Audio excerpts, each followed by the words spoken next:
Scepter would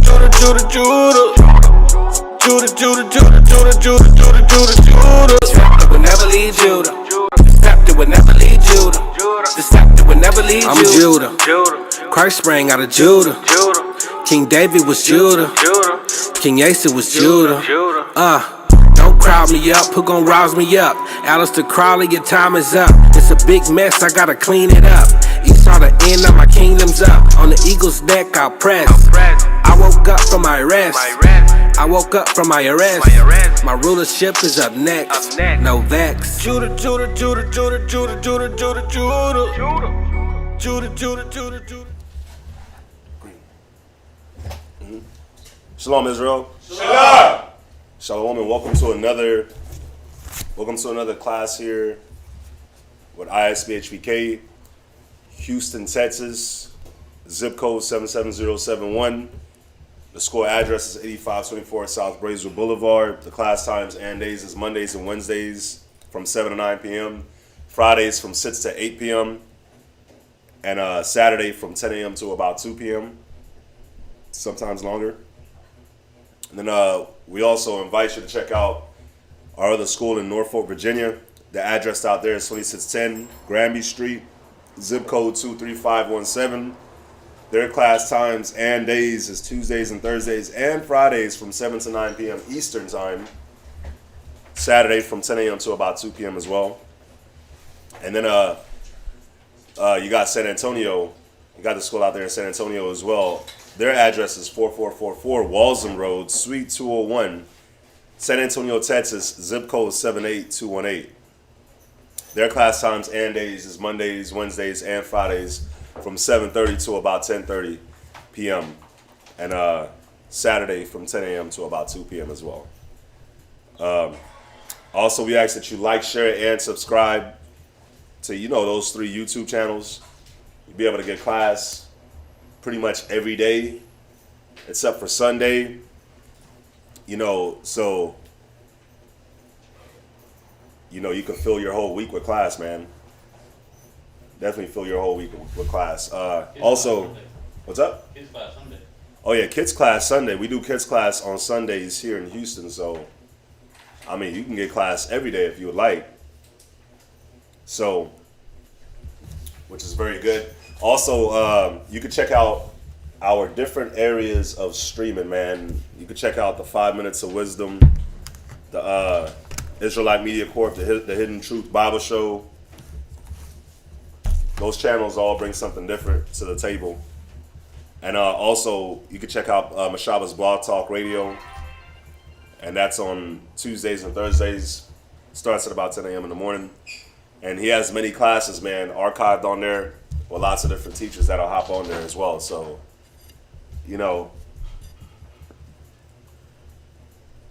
get a lot of class, man. Pretty much is what I'm saying. It's a lot of different things that you can get. If your spirit is hungry for that truth, that's right. You can cut the music off every now and then and listen to class. You can stop watching the Netflix and the Hulus and all the different series and stuff like that and check class out. So, yeah, man. By the way, kids class is 1 p.m. on Sunday. So I know I didn't give the time for that. Also, we got Israelware. I know we announce this every day, every time we do class, but we got Israelware.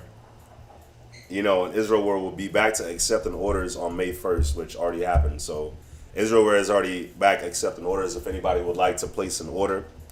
Also, we do have the Fringed Up subscription where, of course, $35 you get a shirt, $75 you get the shirt and the headband.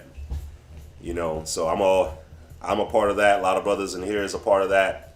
They get the shirts and the headbands every month. And I love Fringed Up because I look in my closet now and I have options. I got options of fringe shirts. I got so many options. Shoot. I got so many options. A lot of my old fringe shirts is like, I'll rock that to go work out. Yeah, work out. I get to work out in that now. Put that on and cut the grass or something.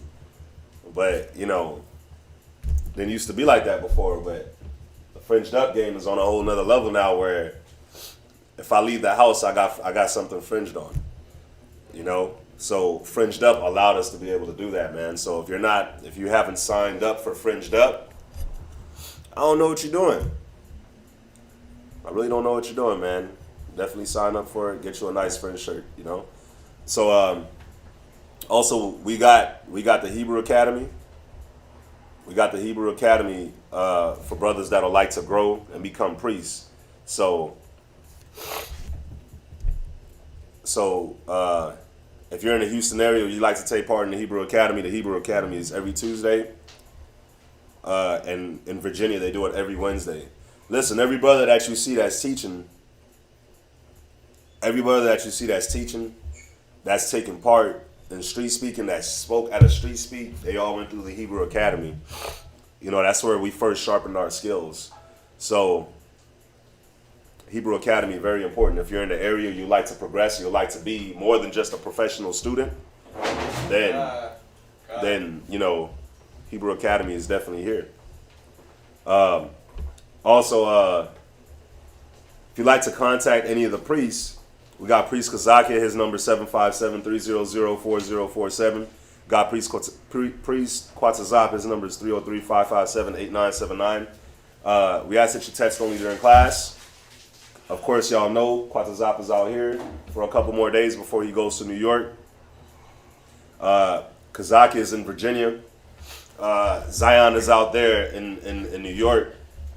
So if you'd like to contact the priest, you know, definitely text during class, hit them up.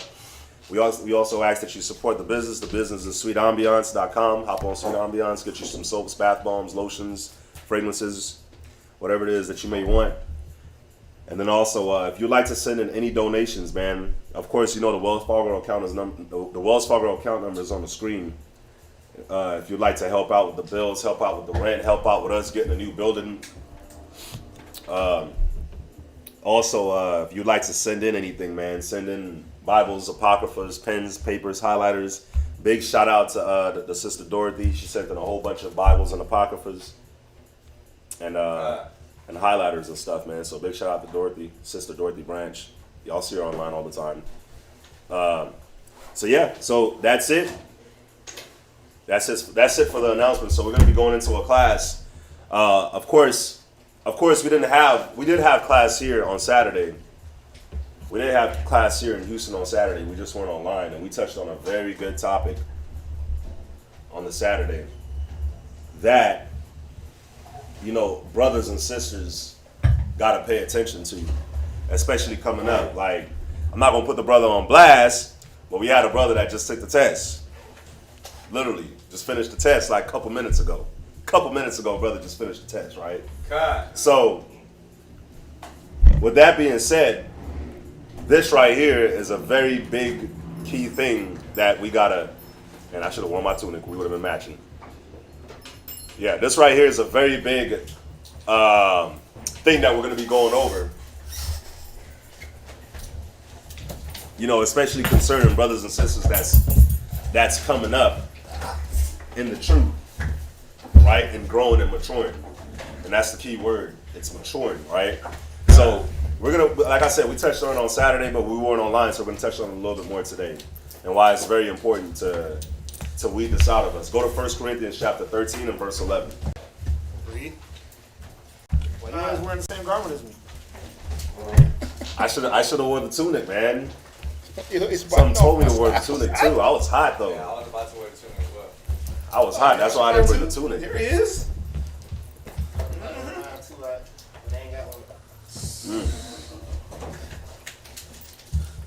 All right. By the way. When I was a child, I spake as a child. Go ahead. I understood as a child.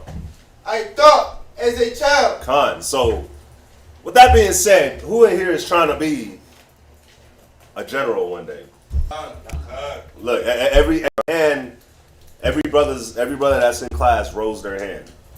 So everybody in here is pretty much trying to be a general one day. Everybody in here would like to be a bishop. We always said 1 Timothy chapter 3 verse 1 on down, right? So we understand what it is, what the qualities is for us to be a bishop. But this right here is also like one of the first steps of what we have to overcome before we can start this growth process that we need to be able to run a camp. to be able to lead a household, to be able to carry ourselves. You see what I'm saying? So, read that again. 1 Corinthians chapter 13 and verse 11. Uh-huh. When I was a child, See, when you was a child, go ahead. I spake as a child. Uh-huh. I understood as a child. So what this is saying is, when we were children, there was a way that we spoke when we were children, right? And I'm glad that we're doing this class online because it's for everybody. See, the way that we were taught to speak, the way that the world taught us to speak, and what to talk about, and when to talk about, a lot of us don't have no filter. A lot of us have zero filter. The senses ain't exercised to know how to talk to certain people, why to talk to certain people, when to talk to certain people, when not to talk to certain people. You know what I'm saying? So, as we become more mature in the truth and more mature in the spirit, we understand how it is that we're supposed to be speaking. So what does that mean? The way that we used to speak, the ghetto slang, and I'm gonna throw myself in this pot because I gotta work on it too, right? But the ghetto slang, the hood rat, the cursing, all that gotta stop. You see what I'm saying? All that has to be changed. Why? Because we're ambassadors of Christ. You see what I'm saying? God. So the way that we speak has to be representative of how Christ would speak, of how the disciples would speak. Don't mean that you can't be stern. It don't mean that you can't be stern, but the way that America taught us to speak, that has to be squashed. You see what I'm saying? That filter has to come into us. Then it says, after it says, I spake as a child, what does it say? I understood as a child. What is, somebody look up the definition of understood or understand.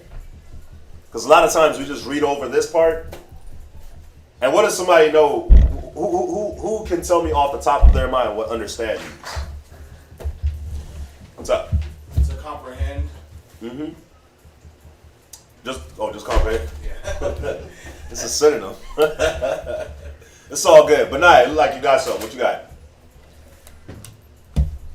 Nothing. So who got a definition or a synonym for understand?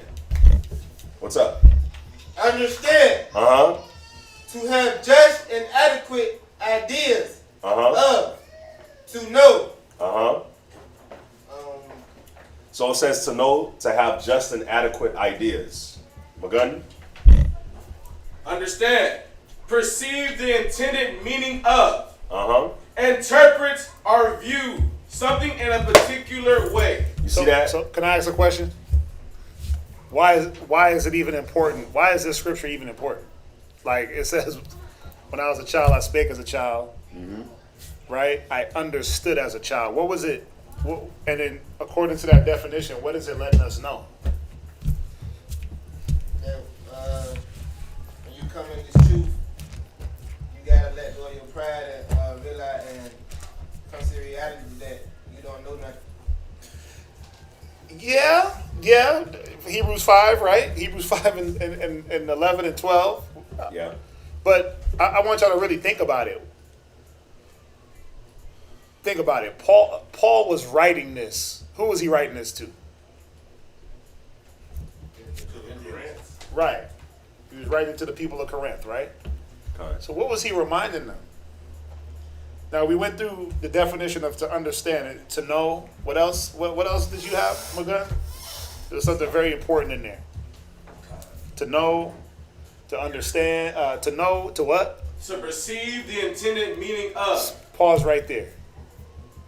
To perceive the intended meaning of. Now, I want y'all to think about it. What was he saying here? To perceive the intended meaning of. What happens with children when you give them instruction?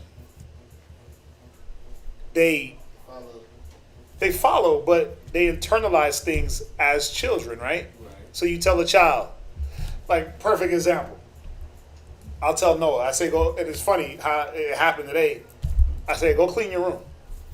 So his understanding of cleaning his room is not my understanding of cleaning the room. Con. Go clean the room to him means throw everything under the bed, throw everything inside the closet, right? Throw everything on top of the bunk bed, but don't throw anything away, don't organize anything, don't dust anything off, don't vacuum. As long as you can't see the mess, it's clean. See, that's a child. That's a child's perspective. Read that definition one more time. Understand. Perceive the intended meaning of. See, a child is not getting the full understanding until I have to do what? I'll have to walk inside of his room. I had to say, okay, this is how you clean, bro. We're going to do it like this. Get an area for your toys. Boom. Clean the whole closet. Pull everything out the closet. Let's vacuum it. Boom. Put all your shoes on the rack. Boom. Let's hang all your clothes neatly. Boom. Let's get a trash bag. All the paper in the trash. Let's clean off the bed. All the clothes on hangers. Like, and he's looking at his room like, whoa, I ain't never, this is what he's talking about? Why? Because when I was a child, I spake as a child, I understood things in a child perspective. Yeah. So what is that going to make you act like? Child. Well, see, he should have said it in reverse. When I understood as a child, I thought as a child. So it made me a child. See, what happens is, and the reason why we go over these classes is to show brothers and sisters, whatever sisters are listening, we know y'all out there doing y'all thing in VA, but the point is, how do we know that you're childish? Like, oh girl, you so childish. It's because of your action. But it's the way you perceive the information that's being given. Yeah. Why we treat you like children. Because when we give you clear-cut direction, you come back with the child response. There's a rebuttal. Yeah. Right? There's a question where there shouldn't be a question. You don't answer a question with a question. Right? But that's a child's response.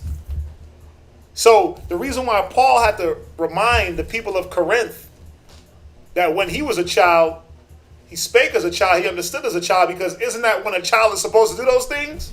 Yeah. But we got grown men and grown women that have not put these child attributes away. Yeah. So we got to come back and remind brothers and sisters that you don't want to be boxed into the child category. Right? Brothers, we supposed to be, like he talked about it, we're supposed to be aspiring officers, soldiers, bishops, teachers, right? You gotta, you have to, right? We talk about language, right? And slang. You have to see what's childish in you. Yeah. And what makes you look childish. A lot of things like you would never understand in things that we do and say and the things we give ourselves to make us look childish. It's like, wait a minute, you're supposed to be grown, sis. Yeah. Why are you acting like you 5 years old, like a stubborn child? Yeah. It's like the stuff that we pour into our spirit, it starts to come out.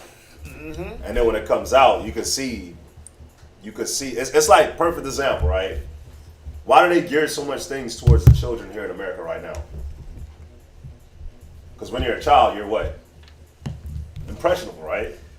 So like, you're very impressionable as a child. You're like a sponge. So think about it. We're supposed to be children when it comes to the truth, when it comes to like soaking in the information and things of that nature. But for a lot of us right now, you can still see how the world still has that grip on us. Where whatever it is, whether it's music, whether it's TV, whatever it is, our surroundings, our environments, how it's in us and it leaks out of us. You see what I'm saying? I wanted to hit this scripture. Hold that. Go to Proverbs chapter 14 and verse 15. Proverbs chapter 14 and verse 15. Proverbs chapter 14 and verse 15. Let's check this out. Like when you start looking at the understanding of a child, right? This right here is something that we as brothers and we as sisters got to get better at. You see what I'm saying? Read this. Proverbs chapter 14 verse 15. Go ahead. The simple believeth every word. Now, I really want the second part to this precept, but this part right here still goes perfectly. I want to say this. When it says the simple believeth every word, a lot of us don't know how to shut our minds down. So whatever thought comes in our mind, whatever spirit jumps on our mind, that's it. That's how you moving. That's how you thinking. That's what you're going to take onto you. Whatever it is that Satan throws at your mind. It's not being filtered through the scriptures. It's not being filtered through a brother. It's like it just pops into your brain and that's how you flow. What's up? And that also goes along with the thought that you think is yours. Mm-hmm. I'm paving my own way by going with this thought. Mm-hmm. And even that leads to destruction, just like how you bring it up. Go on. Go ahead. But Uh-huh. the prudent man looketh well to his going. And this is what I wanted. See, when the scripture says, when I was a child, I spake as a child, I understood as a child. When you look at this part right here, it says, a prudent man looketh well to his going. So guess what? If you don't understand, what should you do? You should ask. But then there's also something else. Sometimes we'll be in situations where we should already just be looking. We should be prudent and see, okay, what should I be doing right now? We should be taking the initiative in certain areas, being considerate in certain areas. You see what I'm saying? When you're in certain, perfect example, right? And this is for brothers that's on the track. If you're in somebody's house, how do you carry yourself in somebody's house? Because that's where this comes into play. I understand it as a child. This is where this is going to come into play. And this don't even got to be for us because we work the trucks or whatever. It could be for anybody. Anybody. When you go into a person's house, how do you move? How are you supposed to carry yourself? When you go into somebody else's house that's not yours.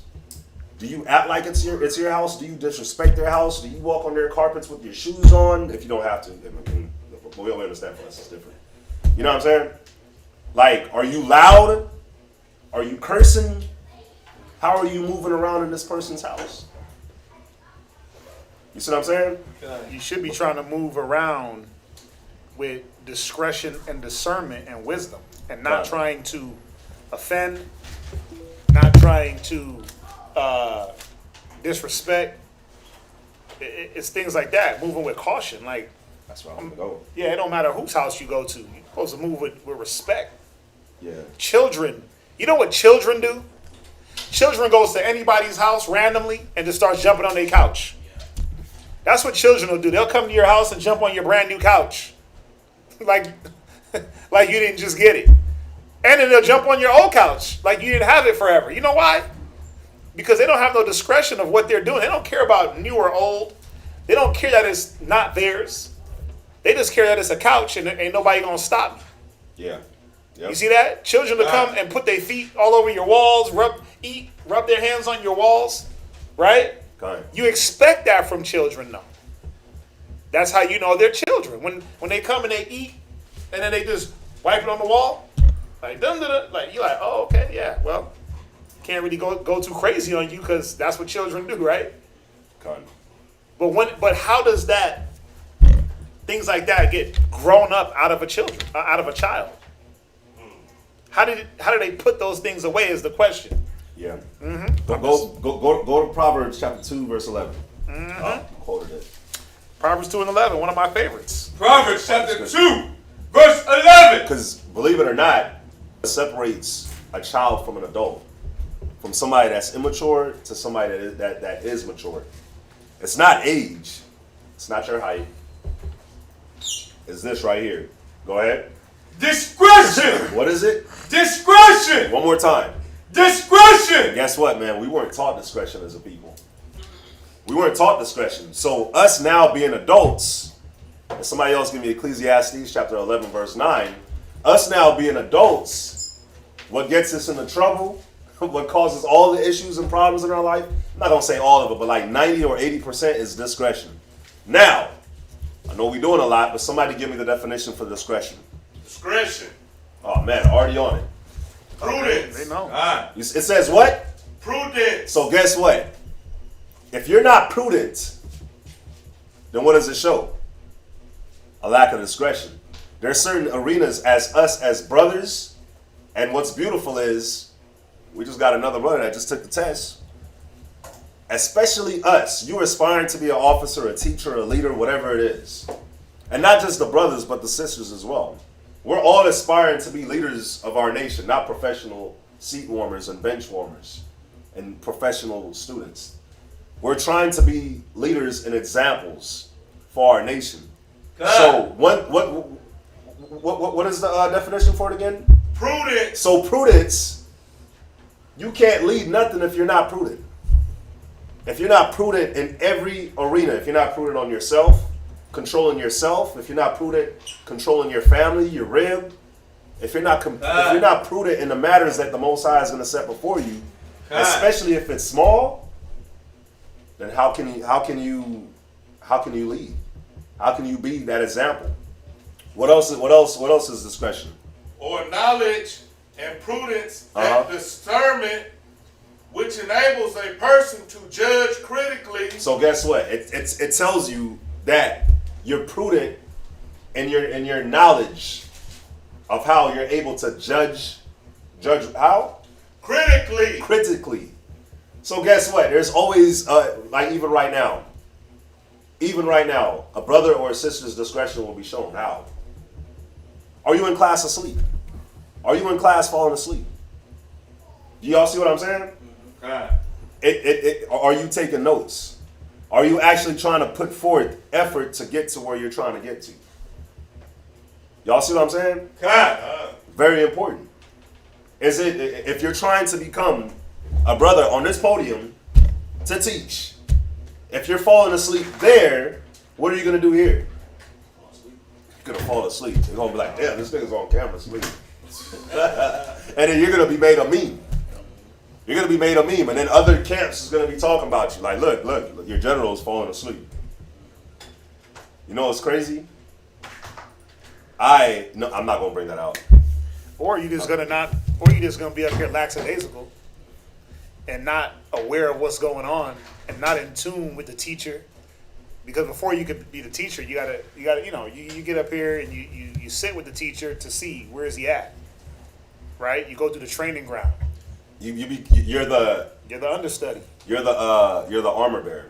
The armor bearer, right? That's the word. So before you get to become an armor bearer, you're practicing being an armor bearer in the seats before you actually get up there and become an armor bearer. And then if you're not careful, what will happen is you'll get up here where it's time for you to be an armor bearer, and then what ends up happening? You can't be an armor bearer. You're not good at fulfilling your role because you skipped out a point. Which the point that the position that brothers is in right now is very important. Why? It's like I was on the phone with him and I was like, yeah, I got to study. I'm going to tell you what our conversation was. I was like, man, I got to study for this. He was like, no, you don't. He was like, bro, you can be able to do it. And I'm like, Con. He's like, you're not going to have time to study. And he's absolutely right. And we used to say it to brothers all the time, right? Go ahead and store up what you can because there's going to be a time when you're not able to store up what you can. So if you're not using your time wisely right now studying, then when you do become an armor bearer, and it is time for you to start preparing classes, you're going to be on stuck mode. You're going to be on stuck mode and you're not going to be able to put it together. Why? Because you squandered the time that you have right now. You used your time like a child. Con. Video games and TV. Like now, us as brothers right now, video games, phone games, movies, tablets, like if you're around a brother, right? You can't like be watching like a whole series on your phone if you're around a brother. You can't put your headphones on and start watching like a whole series. I'm gonna watch a whole Dragon Ball Z movie, a whole Dragon Ball Z episode. Y'all see what I'm saying? Why? Who does that? When you ride in your car with I don't have teenagers, but I'll tell you straight up, the children do that. My 14-year-old daughter does that because it's a kid trait. As grown as she thinks she is, she does what kids do. She puts in her little headphones because they try to avoid conversation and they don't see the value of talking to grown-ups. Or the conversation doesn't interest them. Or the conversation don't interest them, or your music is boring, or whatever the case may be. So what do? They put their headphone in. So think about it. If you are guilty of that, because we had a brother that was doing that, right? You get in the car with him, he get in the car, he'll salute, and then he'll just go right to his headphones. It's like, wait a minute, you operating just like a 12-year-old? Yeah. There's something wrong. So brothers got to watch out for that. Like, don't be operating like a 12-year-old, man. And again, are we saying this because we want to be mean? Or are we saying it because it does happen? Well, it does happen. It happens. And, it's not to be mean or to say a brother can't listen to music or anything like that. But if it's always a constant, remember, what was the problem with Martha and Mary when they had Yahweh Shai in the house? Mary was focused on what Yahweh Shai was talking about, while Martha was focused on everything else but hearing. Right, she was cumbered about with many matters. Careful. Yeah. Right? Except for the matter that was pressing. She had the oracle, right? The word sitting right there. Like, you're supposed to be attentive to that. Not what's going on in your immediate area around you, or on your phone, or what music, or this and that and that. We're supposed to be dealing with each other. Yeah. You see that? We're supposed to be dealing with each other. The same thing with sisters. You don't get around sisters and all of a sudden you just in your phone like none of the sisters matter. They ain't there. I got to deal with this and deal with that. Nah. Take advantage of the unity. Take advantage of the brotherhood, the sisterhood. Build that. Yeah. YouTube, music, all that crap is going to be there. It's like the scripture that we hit before we went to this one, where it says, "A wise man looketh the well to his going." Don't think of it base level like, oh yeah, I'm walking to the store, so I'm gonna make sure I go before it's nightfall and the store's in the hood, so I'm gonna make sure, like, you know what I'm saying? Yeah, it's not talking about that. It's talking about like you're literally looking at everything. But see, that would be a child's understanding. Yeah. Like, oh yeah, I got to make sure I get home before it gets dark so I don't get robbed. Let's talk about your spirit, your spiritual goals. You're literally looking at everything. You're aware. Mm-hmm. You're aware of how, like, it's like if I'm dealing with somebody, like, I'm aware of how I'm talking to them. I know what triggers them. I know what doesn't trigger them. I know what's going to light a fire. I know what's not going to light a fire. So I know how to talk to this person. I'm aware. I'm not just talking to them. You know what I'm saying? A lot of times, us as men, we'll be in our house, and your house will be falling apart, but because you're not looking well to your going, because you're not paying attention to the rib, to the kids, it's like you're still in child mode. Your mind isn't there. So what happens? Something blows up, and then when something blows up, it's like, damn, you should have saw the signs. Before there's fire, there's smoke, right? And if you can't even see the smoke at first, you can what? Smell it. You can smell it. So if you start smelling smoke in your house, then okay, I need to go look for this smoke before it turns into a fire, right? But see, if we're not on top of it, then what happens is that smoke turns into a fire. So somebody whispers something to your rib, a TV show gets into your rib's mind, a music video. She keeps having bad days at her job, and then next thing you know, she starts being mad at you because she's having bad days at her job, or she starts being overly aggressive with the kids because she's having bad days at the job. Now, if she's being overly aggressive with the kids all the damn time, you ain't doing nothing. The kids grow up what? That messes with the kid's mind. You see what I'm saying? Just giving that little bit of an example, but when the scripture says a prudent man looketh well to his goings, bro, everything. There's no way that we're moving around unaware. It's not in this world. Y'all got to see who it is that we're fighting. Who is it that we're fighting? Anybody. The old man, Satan. We're fighting the old man. We're fighting who? The flesh. We're fighting Satan. So when you're fighting somebody like Satan or your old man, think about it. Your old man knows that you're trying to kill him, right? If you knew that somebody was going to try to kill you, what would you do? What you going to do? You going to fight back? Like, nah, bro, you're not finna kill me. But we move like we're not in a fight to the death against the old man. We're moving like we're not fighting against Satan. So we just move around, la, la, la, la, la. We're like, our minds is not there. Our minds is not where our minds should be. We're not focused, especially with this calling that we're trying to fulfill. our minds got to be focused at everything. Because if you can't focus in and watch over yourself and be aware for yourself and for your family, how you supposed to do it for the brothers and sisters that's around? You see what I'm saying? How you going to be able to do it for your nation? How you going to be able to teach others to do it?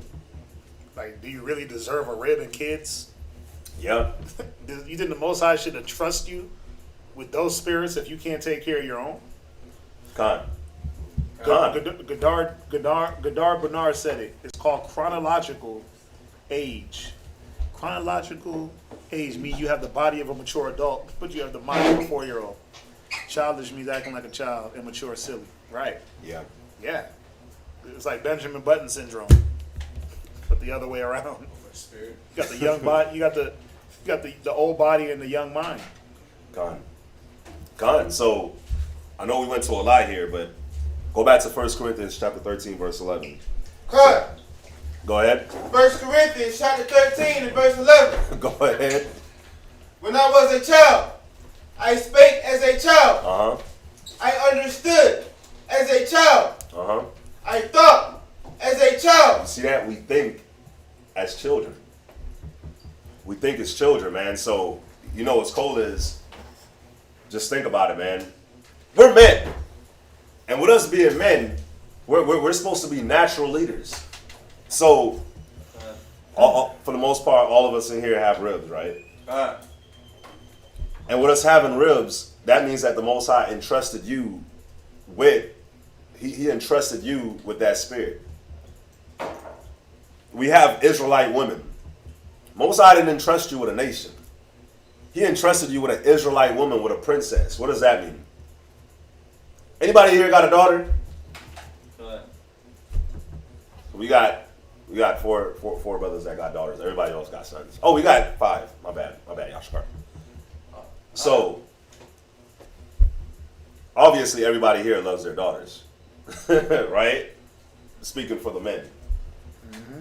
Now, with you loving your daughter, when something happens to your daughter, don't you like attack it differently than if it was a son? If it's a son, you're like, man, you're gonna be all right. But if it's a daughter, what are you like?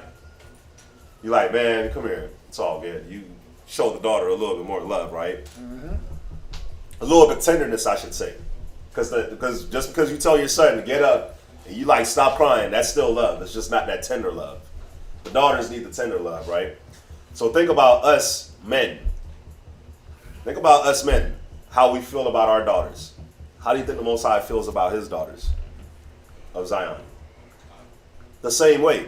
So the Most High entrusted us as men with his daughters. With his daughters. How would you want a man to treat your daughter? How would you want a man to treat your daughter?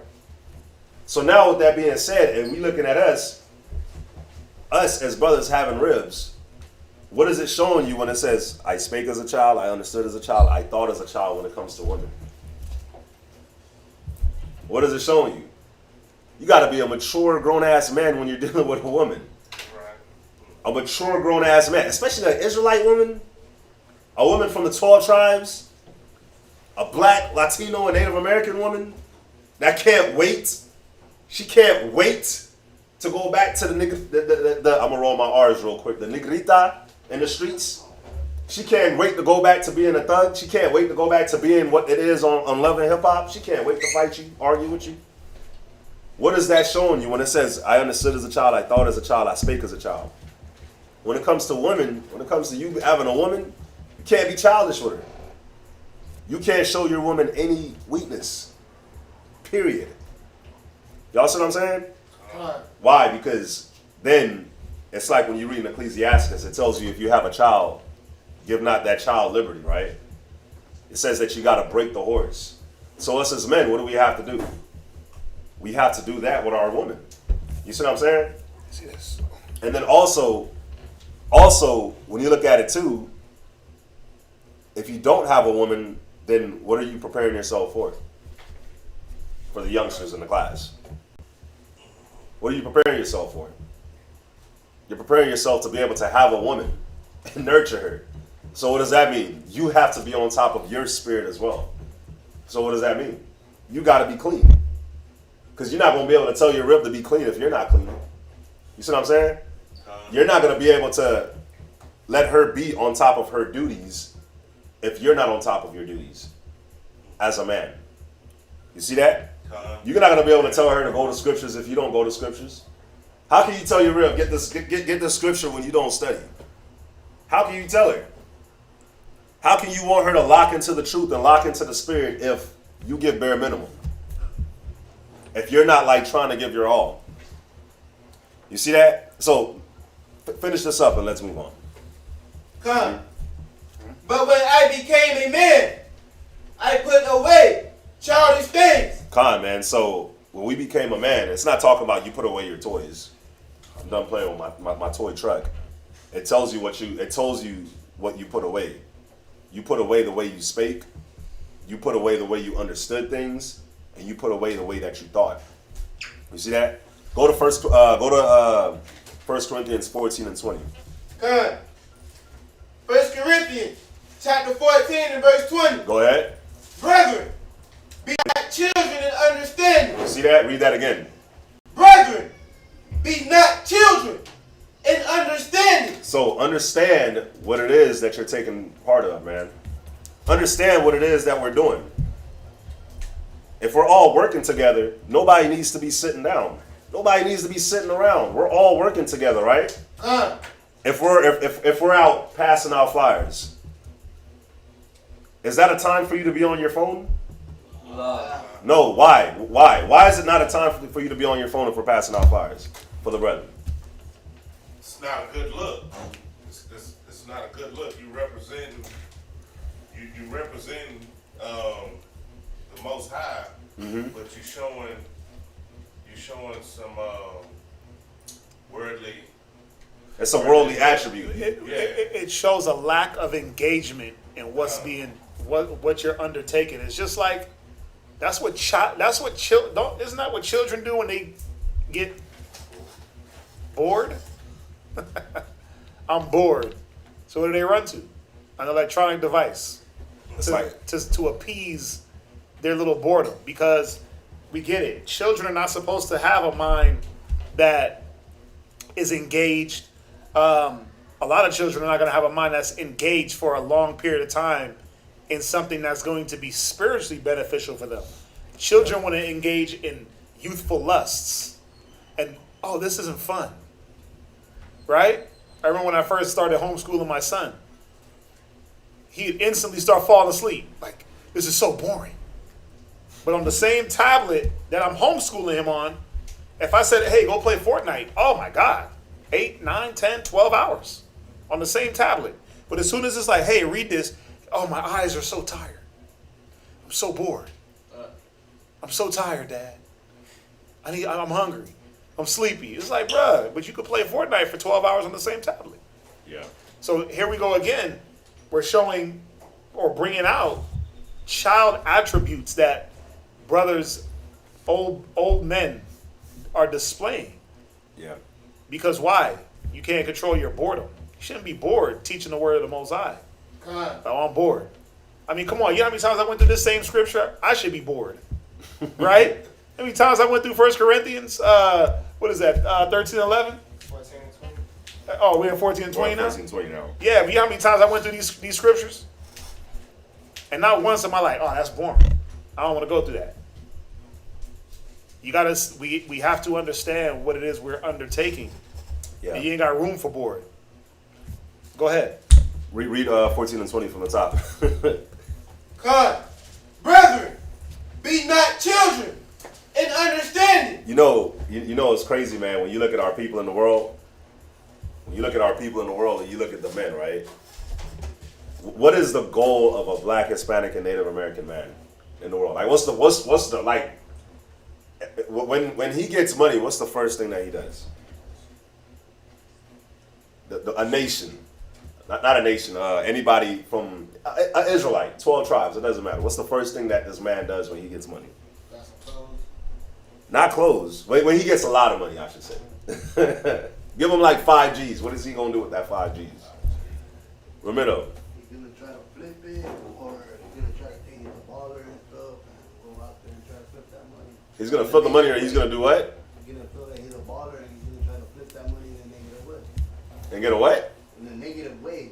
In a negative way. But if he's not, no, I'm talking about spending the money. Not like I'm gonna flip it and try to make more money.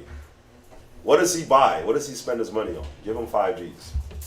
Give that man 5 G's. What is he gonna spend it on? Anybody. I'm gonna go to Benaiah.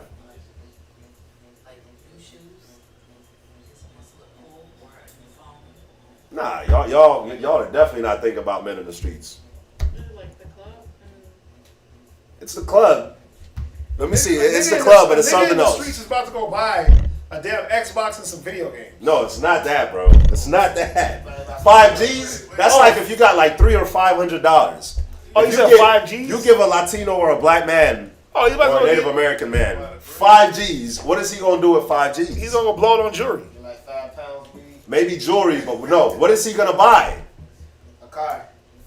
Oh, a hoop? No, He's gonna get a car. He's But not what gonna, if no. Let's be real. He's not going to get a car. He's gonna get a piece of doo doo on wheels. Con. But he's gonna get He's gonna get a hoopty. Con. Hey, It's true.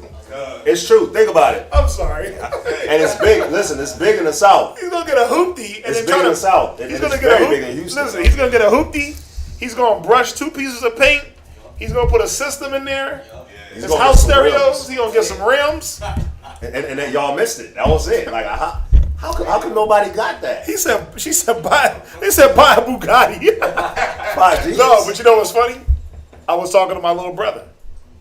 And he lives in Brooklyn. And he's like, bro, you got to see the amount of Bentleys that's pulling up during this pandemic. And I was like, what? Niggas is buying Bentleys off pandemic money? He said, yeah, they go put down 5-6 G's on an old 2003 Bentley that's underappreciated. It's a Bentley. But they can't pay it later. Con, bro. I'm like, whoa. And that's what I was gonna go into, is us as Israelite men, I didn't hear the money part. I just thought you meant they got money. bruh. Us as Israelite men, this is what yeah. we do. Well, Like, yeah. and I have plenty of friends that do this. You They'll have like a 2000, huh? did it once, right? No. Oh, okay. Nah, bro. I thought you did it once, way back. I have plenty of friends, man. They'll have a car that's like $1,000 to $2,000, right? The car is $1,000 to $2,000. Little Buick, old Buick or something. You know what I'm saying? And Little Cutlass, oh yeah. little 81 And Cutlass. then what we gonna do? What do Israelite men do? Bro, $1,000 car with you gonna tint the windows. You gonna We're put gonna a put $3,000. $5,000 rims. You gonna put a $3,000, a $300 tint, a Yo. $2,000 sound system, the radio and $3,000 rims, and the car ain't worth nothing. It's rusting. The whole car is overheating and Overheating. rusting. On the bottom, it just got rust. Got He rust. said it's overheating. But listen, He ain't got no thermostat. yeah, you don't got no AC in it. Car don't got no AC. When you get $5,000 and instead of selling the car and putting it together with the $5,000 that you do have to get something better, it's said like, nah. He said tattoos. I said spend money. Yeah. He's right. God, He's true. right. But It's true. But you get the $2,000 car or $1,000, you're gonna buy some rims and some nice tires. You're gonna get the rubber band tires where as soon as you hit a pothole, them suckers is popped. You gotta replace the top. You gotta replace the rim. And the car is already messed up, and because you got the rubber band tires, you just in the car just You busting out your whole shocks, especially out here in Houston. You bust your whole shocks up in these streets. you know. So and you get an old 30-year-old car with it got the butterfly shocks, right? You hit a pop, bah! Oh, and then you hit the car just doing this. You just God, and that's the noise it makes when it pulls up. And then, but you put the rims on the car, you put the nice sound system in the back, tint the windows. you tint the windows, and then you make sure that the tint is a legal tint. You at that. put the racing stripe on the hood And then over the rust. And then, but you pay you gonna pay what, another like $2,000 for the candy paint? What is it, like 2,000? Yeah, It's more than that. for whole paint. So you how much is candy paint? So like $3,500. So you gonna buy a $2,000 car, $3,500 worth of paint. $2,000 sound system, $3,000 rims. So that's five. That's So how much was the car again? You might do the interior. The car was $1,500. 1,500. The rims was $300, so that's $4,500. Yeah. The paint, that's $8,000 right there with the paint. We missing something. The rims, You might this get. is You might 11 put a grand. TV. The system. So you talking about 10 to 11,000, and you haven't even put a thermostat in there. Ain't popped the hood yet. Ain't popped the hood. Ain't put no brakes. Ain't put no oil change. But listen, But you riding. and then you always on E. Gas tank always on E. Let me get 5 on 1. Let me get 250 on 1. Let me get 5 on 1. Nigga, 1 gallon of gas. 1 gallon of gas is $5. Let me get 5 on 1 and 2 swishes. Yeah. 2 swishes. Yeah. Yeah. Let me get 5 on 1 and a pack of Newports. Yeah. You had them at 20. The Newports cost $15, and you take $12. 5 on 1, and you take back $2 and change. Come on, man. Ain't that childish? You so childish. So childish, but So childish. Shathak, I got a scripture. What you got? Cause we over here just talking. Let's inject some wisdom into this. What you got, man? Proverbs chapter 20 and verse 11. Even a child is known by his doing. By his what? By his doing. Yeah, man. And we see it. Listen, it's prevalent amongst our people. Even a child is known by his doing. Oh, we didn't. Come on. We talked about the bros. We didn't talk about them women's. Them women's is when you get your little child support money, and all of a sudden your eyelashes look like wiper blades. Your eyelashes look like 2 fans trying to keep you cool when you blink. Your hair weave is dragging down the street because you got a little bit of money and everybody got to know it. Your fingernails look like dog claws. Come on now. And all of a sudden, nobody can talk to you. Nobody can talk to you because you got, for women, those are toys. The hair, the nails, the eyelashes is the thing now. Pretty soon, your eyelids are going to start falling off because of the prosthetic. Y'all wearing prosthetic eyelashes, and y'all think like, oh, I got a new toy. And what do kids with new toys do? They show it off, but they act selfish. No, you can't play with me. No, it's mine. oh, you can't touch my hair. You can't touch it. So all of a sudden now you got your eyelashes, your nails, and your hair, and it's like, I can't be spoken to. First of all, you bald headed. That's first and foremost. You bald eyelashed and bald headed in real life. You got a pound of makeup on. Pound of makeup. If I could wipe your face off with a wet wipe. If I could wipe away your face with a wet wipe, there's a problem. But all of a sudden now, because you have these things, you turn into a child and you can't be dealt with, spoken to, corrected. You ain't on my level, right? I only deal with 10. I seen some chick on Facebook today like, I only deal with guys that are 10s. You a 5. But first of all, you weigh 400 pounds. What are you talking about? Oh, snap. You gonna be judging somebody off they look, and you can't control your eating? Come on. But that's the mind that we get into. Child mind, man. You get things and all of a sudden nobody can tell you nothing. Isn't that what a child does? Let me get this guy a brand new PlayStation right now. He can't be told. He can't be told what to do because his toys is gonna rule his mind. Let me get him. You talking about what PlayStation came out or Xbox? Some new Xbox came out. I don't even keep up no more. 2K21. But I already know. Let me get him that, bruh. I won't be able to tell him nothing.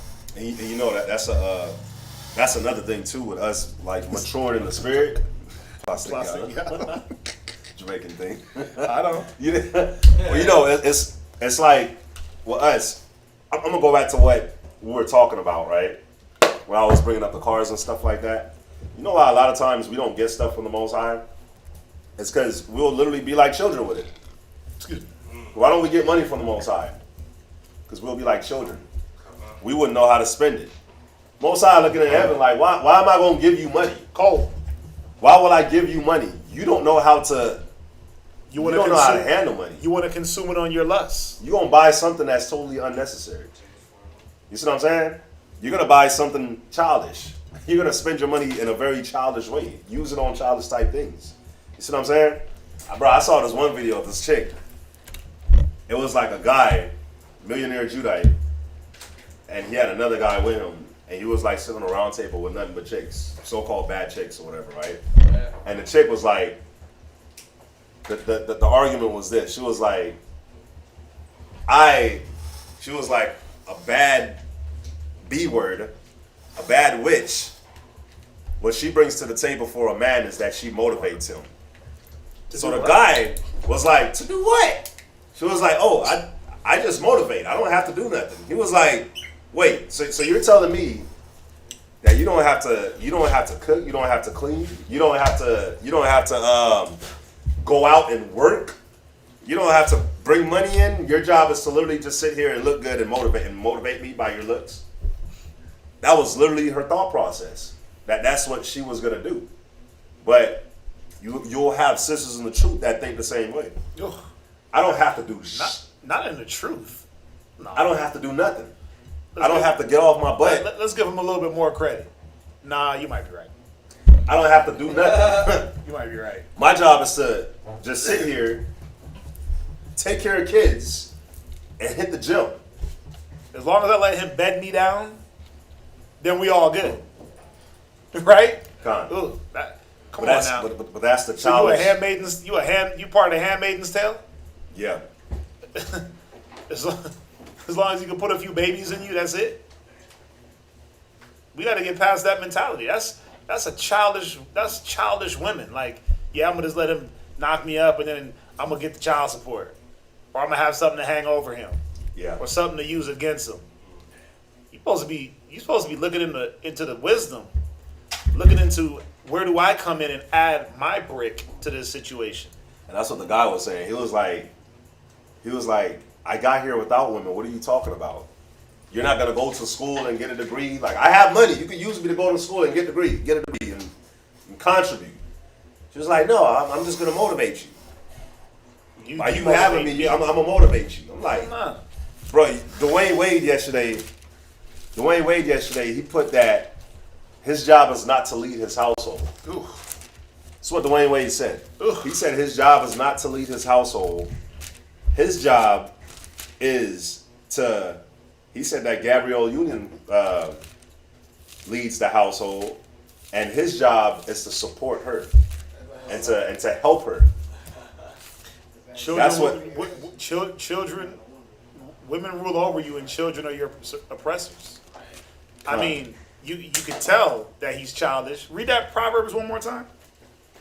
Proverbs, chapter 20 and verse 11. Right? Even a child is known by his doing. Yeah, so when you look at Dwayne Wade's doings, you're like, oh yeah, we can see why Zion turned into, turned into a woman. We can see why he walks around, not our Zion. Yeah. Right? Hit Dwayne Wade's son or daughter, whatever he wants to call it. We can see why, because he took himself out of the role. Because that's what a child does. Like, oh, I don't want to take initiative. I don't want to step up. I don't want to lead. I just want to sit back and be told what to do. And then when things mess up, what do they want to do? Criticize. Yep. They want to criticize things. Why you should have stepped into the role, buddy. Now your son wants to chop off his member, his privy member. Now your wife is the man of the relationship, and you can see it. You can see it all through Gabrielle Union's spirit. Her whole spirit is so masculine. They got her playing lesbians in TV shows. Yeah, she's playing lesbians in TV shows, man. But she's just acting out on TV shows her real life. Yeah, man, and sisters, man, that's not what you want to be. You know what I'm saying? That's not what you want to be. It is right. Yeah. Shim, right? Shim. Not Shim, but Shim. Shim. Or she him. God. So yeah, go back to go to Ecclesiastes chapter 11 verse 9. I'm gonna try to get in this class. Ecclesiastes. So we just read, brethren, be not children in understanding, howbeit in malice be children, but in understanding be men. You see that? Scriptures say, man, in understanding we gotta be men. God. So we gotta be aware of our surroundings and be aware of what's going on at all times. You see what I'm saying? Women also. Remember, the scriptures Don't talking discriminate. to men and women. So all that smoke you got for the next sister, all that energy you got towards the next sister, drop that down a little bit to the childlike level and let your understanding raise up. All that energy you got and that huffing and puffing you got for your husband, bring that down to a child's level. and bring your understanding up to that, you know what I'm saying, huffing and puffing. And if we did that, we'd be a lot better. You got a lot of heat coming up off you. Right? Bring that down some. Get in a child's place with that. And become a woman in your understanding. Become a man in your understanding. Go to Ecclesiastes 11:9. Ecclesiastes chapter 11 verse 9. Rejoice, O young man, in thy youth, and let thy heart cheer thee in the days of thy youth. Yeah. Key word, youth. When we were in our youth, it's going to show you how we move. Go ahead. And walk in the ways of thine heart, and in the sights of thine eyes. Why? Because this is what a child is naturally going to do. They're going to walk in the way that they think, and whatever they see, that's what they're going to get themselves into. Go ahead. But know thou that for all these things the Most High will bring thee into judgment. Now, the Most High is a righteous judge, right? But what it's showing you is that even with you being a child, the Most High is still going to judge you being a child. Now, imagine if you're an adult. Imagine if you're grown enough age and you're still moving like this. How much more of a judgment is the Most High going to levy on you? Why? Because you're supposed to know better being grown. You see what I'm saying? It's going to be a heavier punishment, and that's why right now, us as adults, we move. A lot of us move the same way and think the same way that we did as children, and because we never transitioned, that's why a lot of us is dealing with the things that we're dealing with right now. Any disappointment that you got right now, I'm disappointed right now. I'm disappointed in myself, or I'm disappointed in her. I'm disappointed in him. Where's the disappointment coming from? It's coming from us. But why? Why would it come from us? Because it was something inside of us that never got checked. It was something inside of us that never got checked. It was something inside of us that never got dealt with. Anybody been disappointed in themselves? God. Why would you be disappointed in yourself? Because you know you can do better and you didn't. That well said. You know you can do better and you didn't. You know you could have.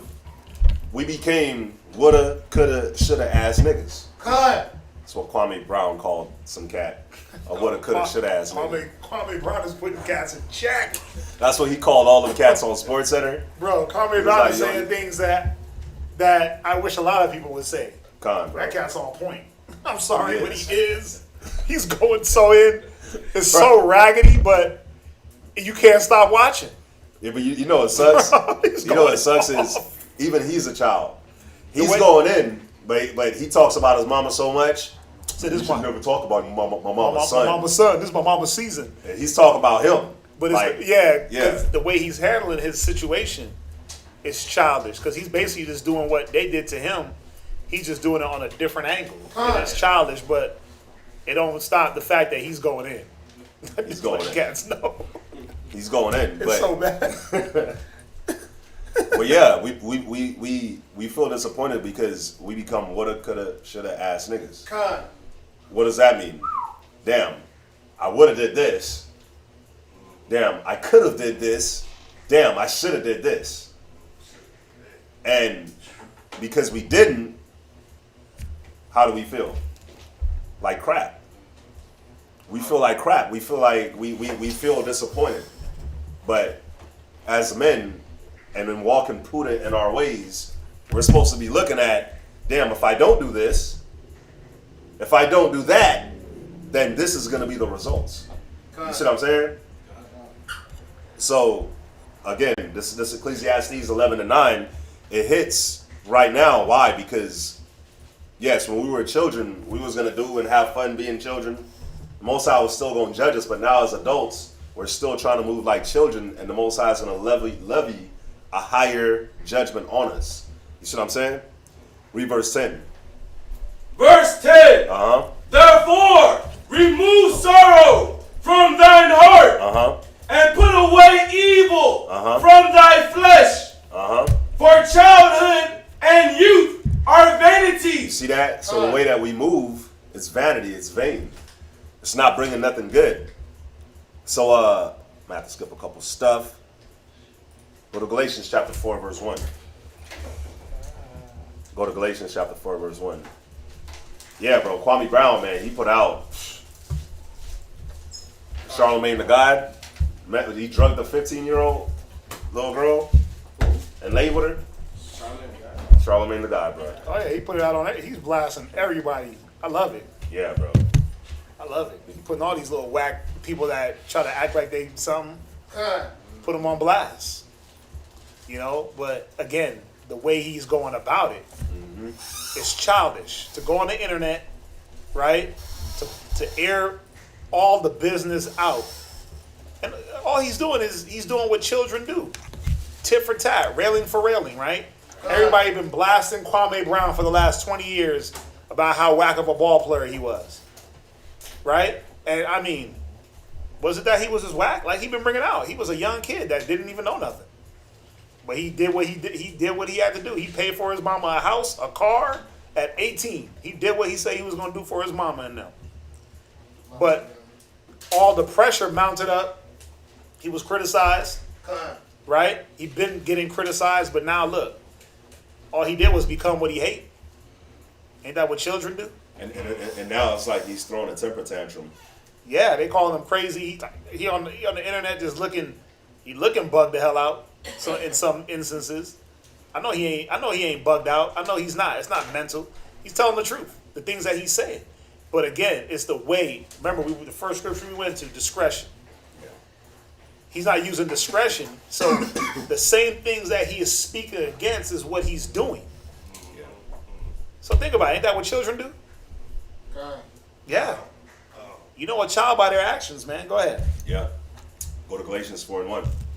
Galatians chapter 4, verse 1. Go ahead. Now I say that the heir, Uh-huh. as long as he is a child. Now, the scripture says the heir as long as he's a child, right? We understand that, like right now, we're all heirs, right? Okay. Right now, being in the truth and coming up in the truth, yeah, we're like babes trying to come up, right? But I just wanted to bring this out because it's not talking about like childlike in a childlike manner, like what we've been talking about. This is talking about child in a good way.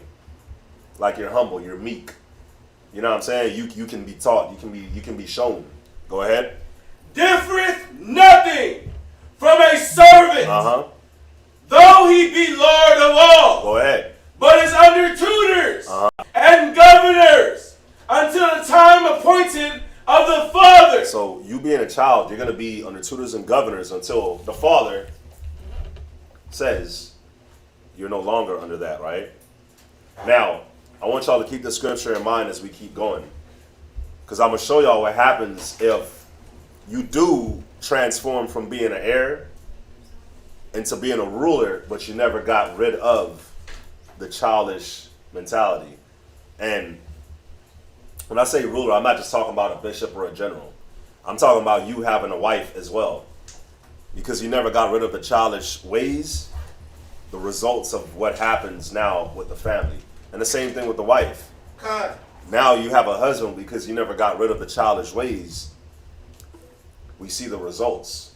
You see the results. Or a woman being in the truth. Where the Most High requires maturity. One thing I'm going to say is this, man. If y'all haven't seen it yet, you're around the most mature people on the planet. On the planet. The more you grow in the truth, and the more the Most High puts his wisdom and knowledge on you, you start seeing that, damn, like grandpa, you're childish as hell. You're old as hell. I thought you had some wisdom, but you're just old. You go and start looking at mom like, damn, mom, like, you're a kid. you're immature as hell. You're going to start looking at the way they move and the way they deal. You're going to be like, damn, like, y'all are just old. Wow, listen, I'm dealing with a situation. Oh my God, I'm dealing with. Well, I'm not dealing with, but my mom is dealing with a situation right now where I'm just like, whoa. It shows you that age. Watch this. You going to Job? Nope. I'm going to Ecclesiasticus. But it shows you that age is not part of the equation. You know what I mean? What's the one? Age is not part of the equation when it comes to wisdom. God. Now, you would think the older a person. Watch, go to Ecclesiastes 42:8. You would think a person living longer would have more wisdom, but nope. Remember, it's the way we handle situations that deem us wise. So if you handle things with emotion all the time and frantic and putting things on the back burner, ain't that what children do? Oh, I'll get to that later. Yeah, but it's important. Oh, yeah, I'll do it later, because guess what? What I feel is important is more important. Yeah. Me sitting here and doing nothing is more important, or me being emotional is more important, or me acting, in this slothful manner is more important right now. Yeah. Right? So read that. Ecclesiasticus, chapter 42, in verse 8. Yeah, we got a lot of Benjamin Buttons, right? God. Go ahead, read it. Be not ashamed Right? to inform the unwise Read. and foolish Read. and the extreme age. And the what? Extreme age. Yeah, you could be extremely old as hell and be unwise and foolish. Old age and gray beard don't make you wise. Yeah. It don't make you wise because you lived long. Now the scriptures do talk about showing that respect and that gray hair is the crown, but to a man that got wisdom, just because you got gray hair don't mean a damn thing. Just because you old as hell don't mean nothing. It don't mean nothing to me. It don't mean nothing to the Most High. He ain't dealing with age. He ain't dealing with age, and he's not dealing with looks. He's not dealing with outward appearance. So it said, don't be afraid. Go ahead, be not ashamed to inform the unwise, foolish, and extreme age. Go ahead. That contended with those that are young. Go ahead. Thus shalt thou be truly learned. Wait, what? Thus shalt thou be truly learned. Go ahead. And approve of all men living. Right, because is it about the youth? No, it's about using wisdom in your youth. Con. That's what it's about. God. It's about using wisdom in your youth. That's it. Yeah. That's all it's about. Let no man despise thy youth, right? 2 Timothy, the 3rd chapter, or the 4th chapter, excuse me. But why, how can that youth be despised and you just childish? How can that age be despised? It's sad when your age is despised and you're old. Like, you just an old dumbass, you're an old fool. You just an old fool. Like, damn. You just gonna write them off like that? Yeah. Because some cats are old fools, man. Man, what if, and that's the thing, bro, like, with us having the truth, there's no way in hell, like, as growing and aging in the truth, the word fool should even be associated with you. You see what I'm saying? No way. Not what you moving with the Most High scriptures. Shaddai? I got a scripture. Yep. Wisdom of Solomon. Wisdom of Solomon, chapter 4 and verse 8. For honorable age is not that which standeth in length of time. See? Go ahead. Nor that is measured in number of years. Read. But wisdom. But what? But wisdom. But what? But wisdom. But what? But wisdom. Go ahead. Is the gray hair unto men. Read. And an unspotted life is old age. You see that? Damn. It ain't about your grays. I got a full gray beard. I'm looking like Yahweh Shai out here. Nah, are you acting like Yahweh Shai? You moving like Christ? Wise as a serpent, harmless as a dove? Or you just causing chaos and havoc?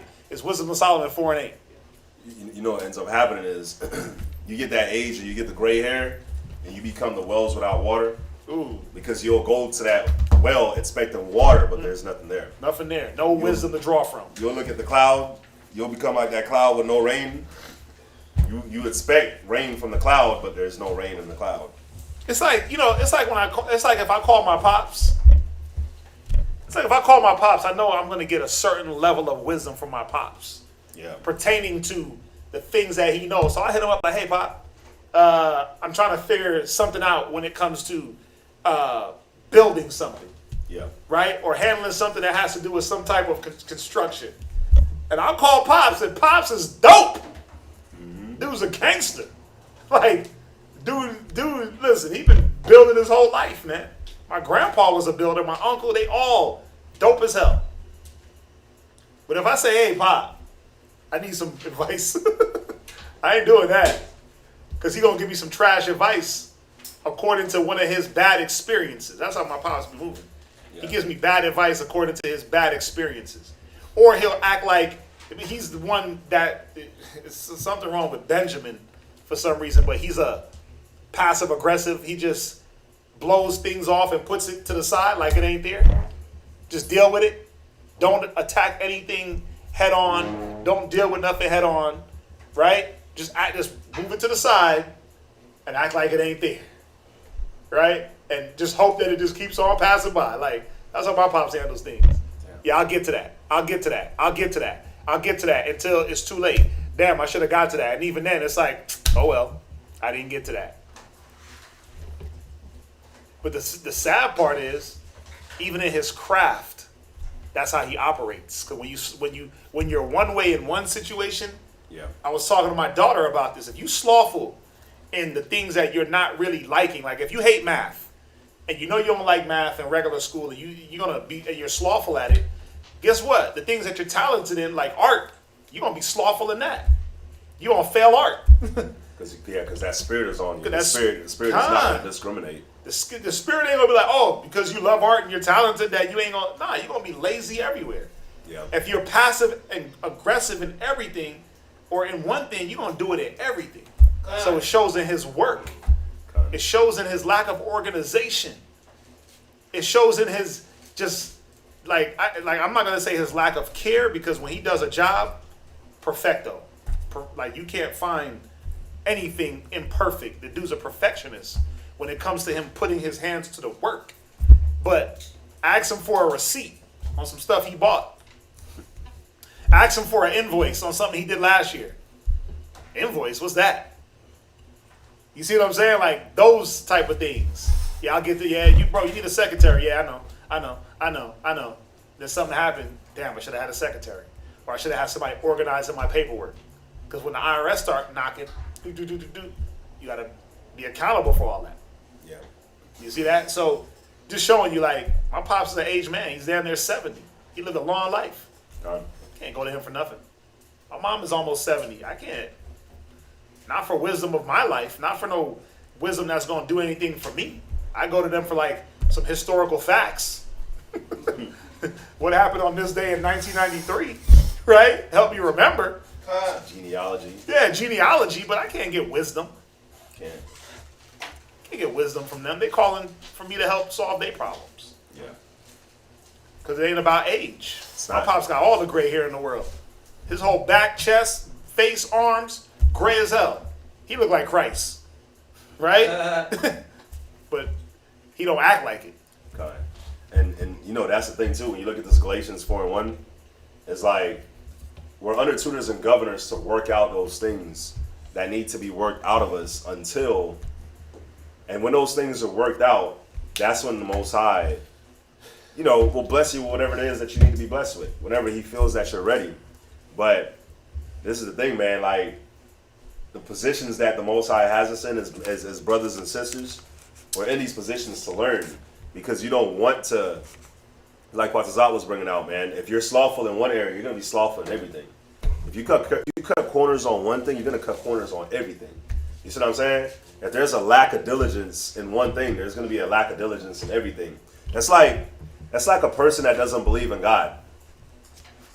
If I see anybody that doesn't believe in God, right, I automatically think damn, you're liable to do everything. Any and everything, because you don't believe in the Most High. That means that you don't have no standards, no laws, no boundaries. It doesn't matter. No morality, moral compass. Yeah, you're literally gonna do whatever it is. You're gonna do anything against the Bible. Whatever the Bible says to do, you're not gonna do. Cut. You see what I'm saying? Whatever the Bible says not to do, you're liable to do it. Why? Because you don't have nothing over you. You see what I'm saying? But I'm saying all that just to say, we got to see why it is that the Most High will have us at certain abased periods. Whatever it is that you feel like you lack in your life, well, you're in that little stage. Why? Because the Most High feels that you don't need it right now, or you can't handle it right now. Like, think about a child when you give a child something. Think about kids when you give them toys. What usually happens with that toy? It's either lost, it's either broke, it's either left somewhere, Right? or Your glasses that your parents pay a lot of money for, they give you 2 pairs, knowing that you're gonna lose a pair. Yep. Then you're like, hey, where's your other pair of glasses? Oh, it's up there. And it's like, no, it's not. It's not up in the closet. It's not up there. yeah, it's not. It's not up there. Where is it at? And you looking around, but a child is forgetful. Yeah, He's not accountable for things. con. A child will have a pouch full of money, and since he doesn't understand the value of money, he'll leave his pouch full of money everywhere. Yeah, Right? He'll leave his pouch full of money everywhere, and then it's like, where's your money at? I left it at the school. I don't know. It's like, damn, bro, like all your little pennies that you've been saving. But a child don't understand the value of money. He don't understand the value of things. So it's easy for a child to forsake things. yep. And he knows I'm talking about him. That's why he's in the back losing his damn mind. Like, see, I got my pouch full of money, Dad. Yeah, you finally went and got it. They've been at the school lost for the last 2 weeks. But that's what children do. God. And what is another thing about kids too? I'm blazing my son. No, but the sad part is this. He's 7, so I get it. God. He's 7. So we shouldn't be moving like a 7-year-old, man. Yeah. And I was gonna say too, man. Think about it. Another thing that children do. They're never satisfied. They see one thing. It's like, man, I just bought you this new toy. Why you want this? That's another characteristic that we'll have too. Can't be satisfied. Whatever it is, we lust after everything. No, my favorite is this. When you give your children everything, and they're like, you never give me anything. Like, what? What are you talking? Like, as you stuff your face full of pizza and wings, you're like, you never buy us stuff. What? But see, that's a child's mind. Not being grateful for what you have. God, what the Right. Most High blessed you What the with. Most High blessed you with. Unsatiable, man. You can't be satisfied. We're going over these things because these are things that we all carry in us, man. We forget. Yeah. And it's like too, when you look at like a kid, and I remember, I'll put my cell phone blast. I remember I did this. I was like 13 or something, and I wanted an Xbox for Christmas. And Christmas came, and I got like some socks. Ooh, they played you, What son. is this, man? I don't want no damn socks, but I needed some socks. Yeah, you did. You had holes all up in them shoes. I did need some socks. Con. And I try to go to school with smelly feet. But at the time, my parents couldn't afford to buy me an Xbox. So what did I do? I tripped out. I didn't trip out, but I was just like, damn, like y'all invite me to Xbox? It's messed up. You work. You go to work. You got money. You pay all these bills. You paying for that car. I'm watching you do it. You couldn't buy me an Xbox? That's how I was thinking. Not understanding what it is that my parents, not understanding what my parents had to go through. You know what I'm saying? Just to make sure that the lights was on, the roof was over their head, that food was in my belly. You know what I'm saying? And I'm saying all that to say we do the same thing when it comes to the truth. Like, we forget how much the Most High provides for us and takes care of us. That when the Most High doesn't give us something that we want in the time period that we want, it's like we almost want to second guess him. I'm not going to say we almost want to second guess him. We do second guess him. But he gave you something that you needed. when you always get what you need from them. You know what I'm saying? Like, you'll have brothers that, damn, like Yahweh, brothers and sisters, like, damn, Yahweh, do you even love me? Like, how long do I have to pray for a real? How long do I have to pray for a husband? Do you even love me? Like, do I need to turn my back from the truth? And there's brothers that actually do that. There's sisters that actually move like that. Like, come on, I'm ready. Well, if your mindset is like that, where it's like you'll leave the Most High because He hasn't blessed you with a husband or with a wife, then yeah, you're not ready. You're not ready. Because if your mindset will make you, if you will give up on the Most High over that, that means that if He was to bless you with the woman or the man, and things weren't going right, you would chase him or her before you chase the Most High. You see what I'm saying? Why? Because that has a power over you. So we got to see, man, one reason that the Most High doesn't give us things is, one, to protect us from our own destruction as well. Yep. Why do you not give a child stuff? Who like, oh, son, you want the BB gun and you're 5? Oh, go right ahead. Yeah. Oh, semi-automatic handgun? No. Oh, you want the full tang sword? Oh, come on, no problem, son. We know you don't know how to handle any weapons. But the water gun. Yeah, come on, son. Why don't you even give sometimes your son a fake gun? Because you're like, wait a minute, he ain't gonna know how to handle this. And he gonna think it's real and start trying to put himself in these situations. You do things as a preventative measure for your children to look out for them. That's what the Most High does for us. What's that, Hakawa? I was about to say, just like a brother I was dealing with, he said every time he come to the come to the truth or come around the brothers, Be so serious. He was like, he go broke.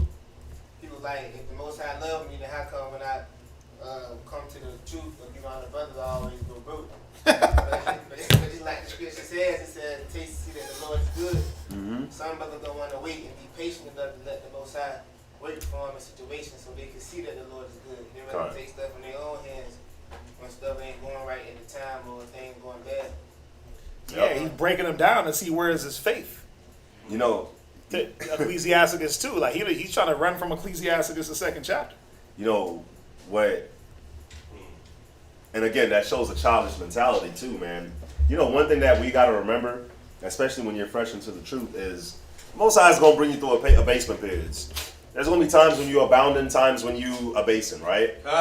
But when you're fresh into the truth, you got to see, man, you got to remember the story of when Yahweh Shai first sent out the disciples. When He first sent out the disciples, He told them, carry neither scrip nor purse. So guess what? Those disciples, they went out, they ain't had no damn money. They had to go out and they had to learn to have faith and trust in the Most High. And then the second time Yahweh Shai sent out the disciples, that's when He was like, carry your purse. Very good point. Why? Because you learned the first time when you went out, you learned how to deal not having money. So guess what? Now you're responsible. You proved that you're responsible. Yep. So now you don't need money.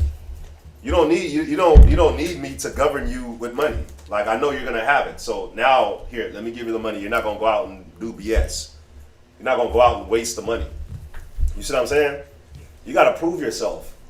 And that's what we're doing right now in this mindset. And when we're kids with the Most High, there's a lot of things that He's imparting into us when we're under the tutors and governors. He's trying to make sure that we have all the qualities needed so that when we become heirs, we can handle it.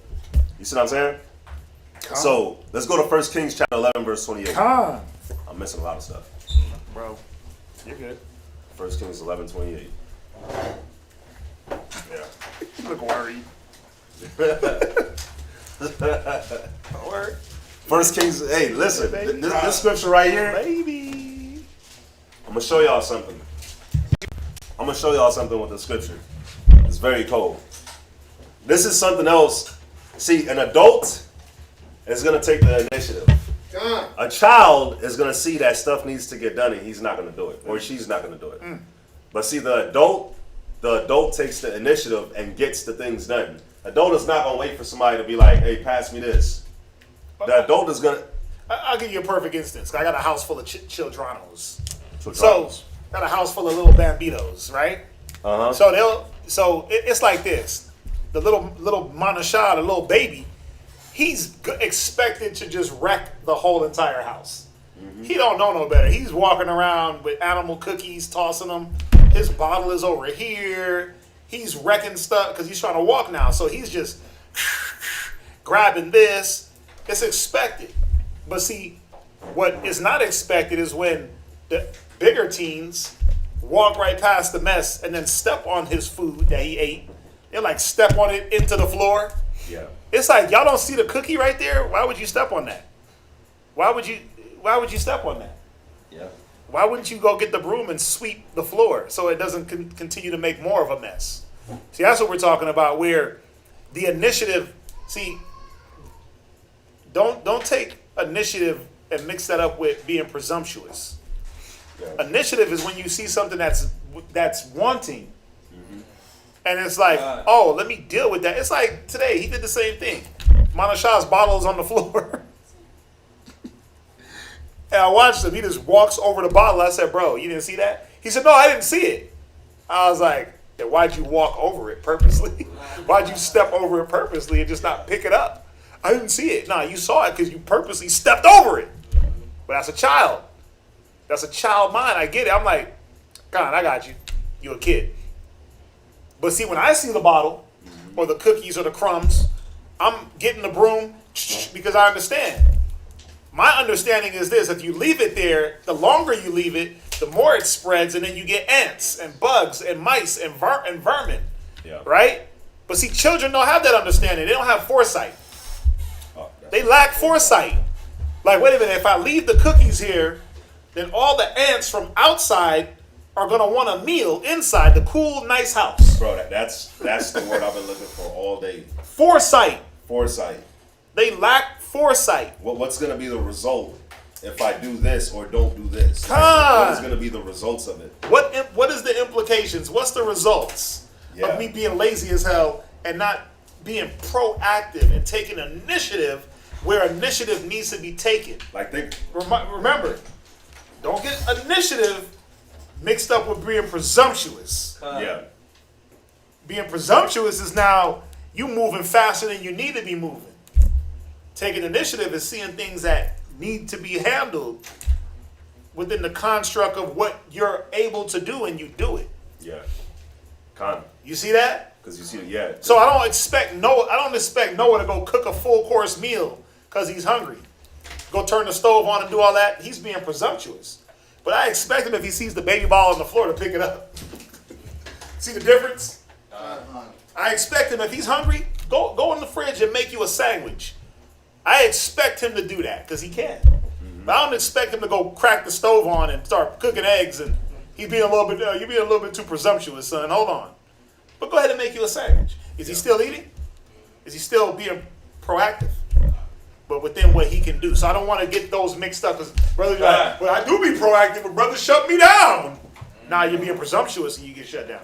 Con. Go ahead. Yeah, man. I was going to say, too, man. Remember, I'm leaving in a few days. Sorry. Y'all ain't gonna see me for a while, so. Con, I was going to say, too, man. Sandwich. Oh, wow. Gosh. See? Read. You know what? Damn. Go ahead, Derek. Read 1 Kings chapter 11, verse 28. Check this out. Yep, my sandwich. Uh-huh. The book of 1 Kings chapter 11. Verse 28. Yes, sir. Verse 28. And the man Jeroboam was a mighty man of valor. So this was right before the kingdom split. Remember, Jeroboam ended up being king over the northern kingdom, over the 10 tribes.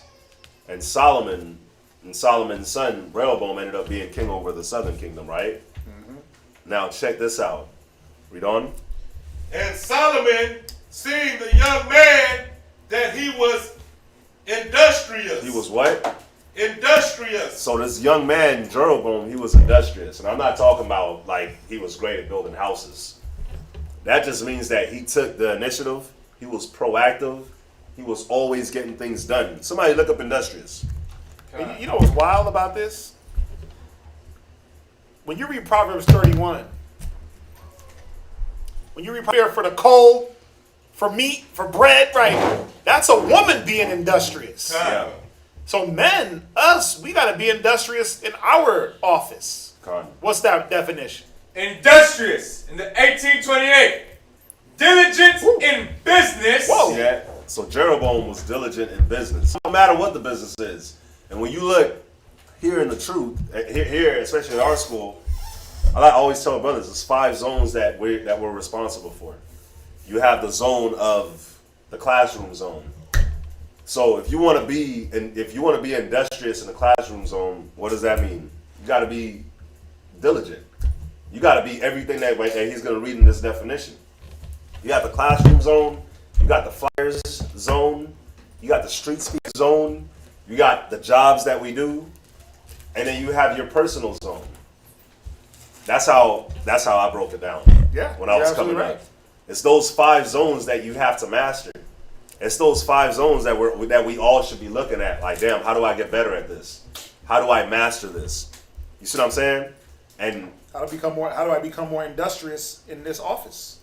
So when you look at this brother Jeroboam, Solomon saw that this man, he was industrious. And it says the definition for industrious was diligent in business. So guess what? It didn't matter what Solomon brought to him. He was going to take care of it diligently. Read on. Diligent in business or study. Or study. Like, when's the last time y'all don't gotta put y'all hands up, y'all don't gotta put yourselves on blast. But when's the last time y'all sat down and opened up a Bible and studied? Just you don't gotta put your hand up. Don't gotta put your hand up. When's the last time you honestly sat down, said, screw everybody, it's gonna be me and wisdom tonight. It's gonna be me and her. Me and wisdom tonight. Forget about the TV, forget about the video games, Mm-hmm. forget about the music, forget about arguing with my rib, forget about social media, right? All the things that are meant to distract me.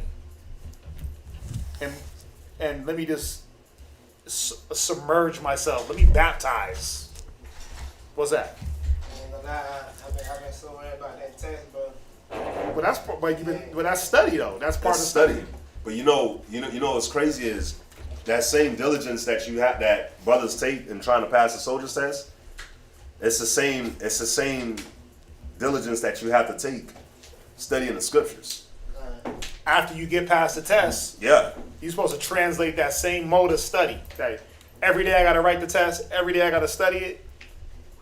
It's like brothers take their test, fail it, lose their study mode, take their test, pass it, lose that study mode. Yeah. Now, me personally, I haven't lost that study mode. Like, I was in there last night till 4 a.m. Like 2 nights ago, and I'm busy. I'm busy. And I'm like, well, look, sit on the couch, crack the book open, read this, read that, go through this, and I'm busy. I don't have time to that. But I still do it. I can still flip that mode at any moment and just submerge. Like, when I'm like Neo in the Matrix, just let go. And I just jump. When Neo does the jump, he's like, load the jump program. Right? You gotta watch the Matrix. But the jump program is the first program they do to show like where their faith is at. And they run and they jump from one building to the other. But it's an impossible jump. But he said, you just gotta let go, Neo. And he just, boom, right? That's what I just let go. And jump right into the book. Look up 4 a.m. Dang. Okay, maybe let me go force myself to sleep now. Done. That's how it gotta be. That's what you have to be diligent in. Yeah. There's no other way to accomplish what we accomplish if you don't put yourself in these arenas of studying and asking. And what's cool too is like even with the soldier's test, like you have to get it ingrained so much in your mind that it shows you the way that you're supposed to study the scriptures. Like you don't just read it just to read it. I remember in school I used to just read. It's not like nothing is being retained in my mind as I was reading in school. But what the soldier's test taught was like, when you sit down and read, you gotta hear and read and try to understand what it is that you're reading. Sometimes your mind drifts off when you're reading. So you'll be like looking at the words, but your mind is You might be looking at the words, saying the words, even saying the words in your mind. But your mind is like, damn, like LeBron James he hurt his shoulder last night. I wonder if he's going to be able to play today. Yeah. Your mind will be on that, but you're sitting here like reading the whole chapter. Did he hurt his shoulder? Yeah, he did. Oh, damn. He'll be all right, though. You know, you cry, baby. They lost. Yeah. But, you know, you'll... Damn. your mind will be... Crybron? Crybron? Yeah. LaCry? Oh, no, it's LaCry. That's LaCry. what it is, LaCry. LaBrick, LaCry. Yeah, anyway, go ahead. So... See, now Cass is about to start getting offended because we talk about LeBron. Cass is about to start... So, you know, your mind will be... You'll be sitting here reading, but your mind is like on a melody of a song. You know what I'm saying? You sitting here trying to read the Bible. Whoop that trick! Oh, damn. Or you like, no, let me look up this scripture real quick, and then you open your thing and the notification is Facebook. You're like, oh, let me click on that real quick, and then boom. Next thing you know, It's gone. 4 hours gone, and the Bible is over here catching dust. The pages is getting lonely. YouTube. Lonely. You catch a YouTube video and that's it. YouTube video, you go down to YouTube world. Man, that happened to me one time, bro. I was like, wow. I hit them up about it. I was like, bro, I was supposed to sit here and stay. I had everything prepared, bro. Everything every prepared. book, incense burning. Con, bro. You anointed your head. You was ready to I float. was ready, guys. I knew I had some hours. Ooh. Somehow I got on YouTube. And I just started watching everything. Like, it went from like this thing to this thing to this thing, and it didn't have nothing. Did it ended with Gucci Mane? It definitely ended with some music. It ended with Gucci Mane.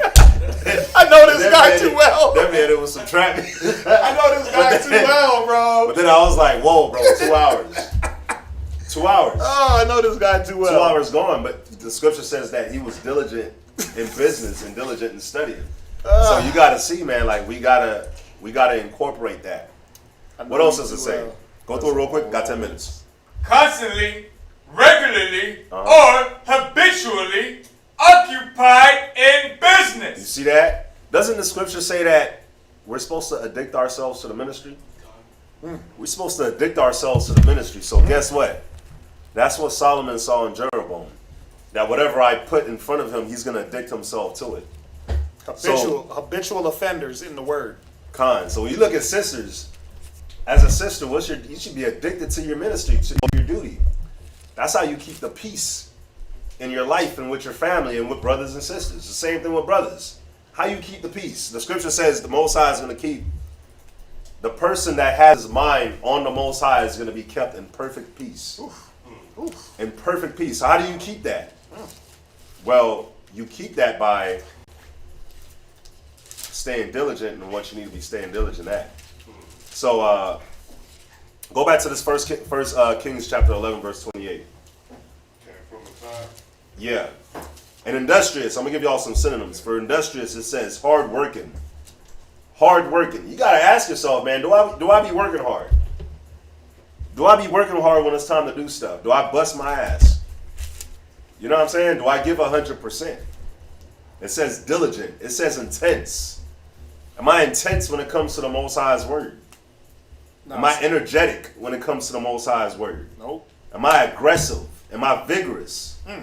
Tireless? Y'all see this? Damn. Hustling. Ooh. Is this what I'm doing when it comes to the Most High's word? Or am I lazy? Am I lazy? Am I taking my time? But anyways, Jeroboam was all this. Read verse 28 from the top. Book of 2 Kings. 1 Kings, like it. Chapter 11, verse 28. Go ahead. And the man Jeroboam was a mighty man of valor. And Solomon, seeing the young man that he was industrious, Go ahead. he made him ruler over all the charge of the house of Joseph. Now, who's the house of Joseph? Who's the house of Joseph? Israel. Remember, Joseph had Ephraim and Manasseh. Ephraim was the one that really got the blessing. Jeroboam was Ephraim. He was from the tribe of Ephraim.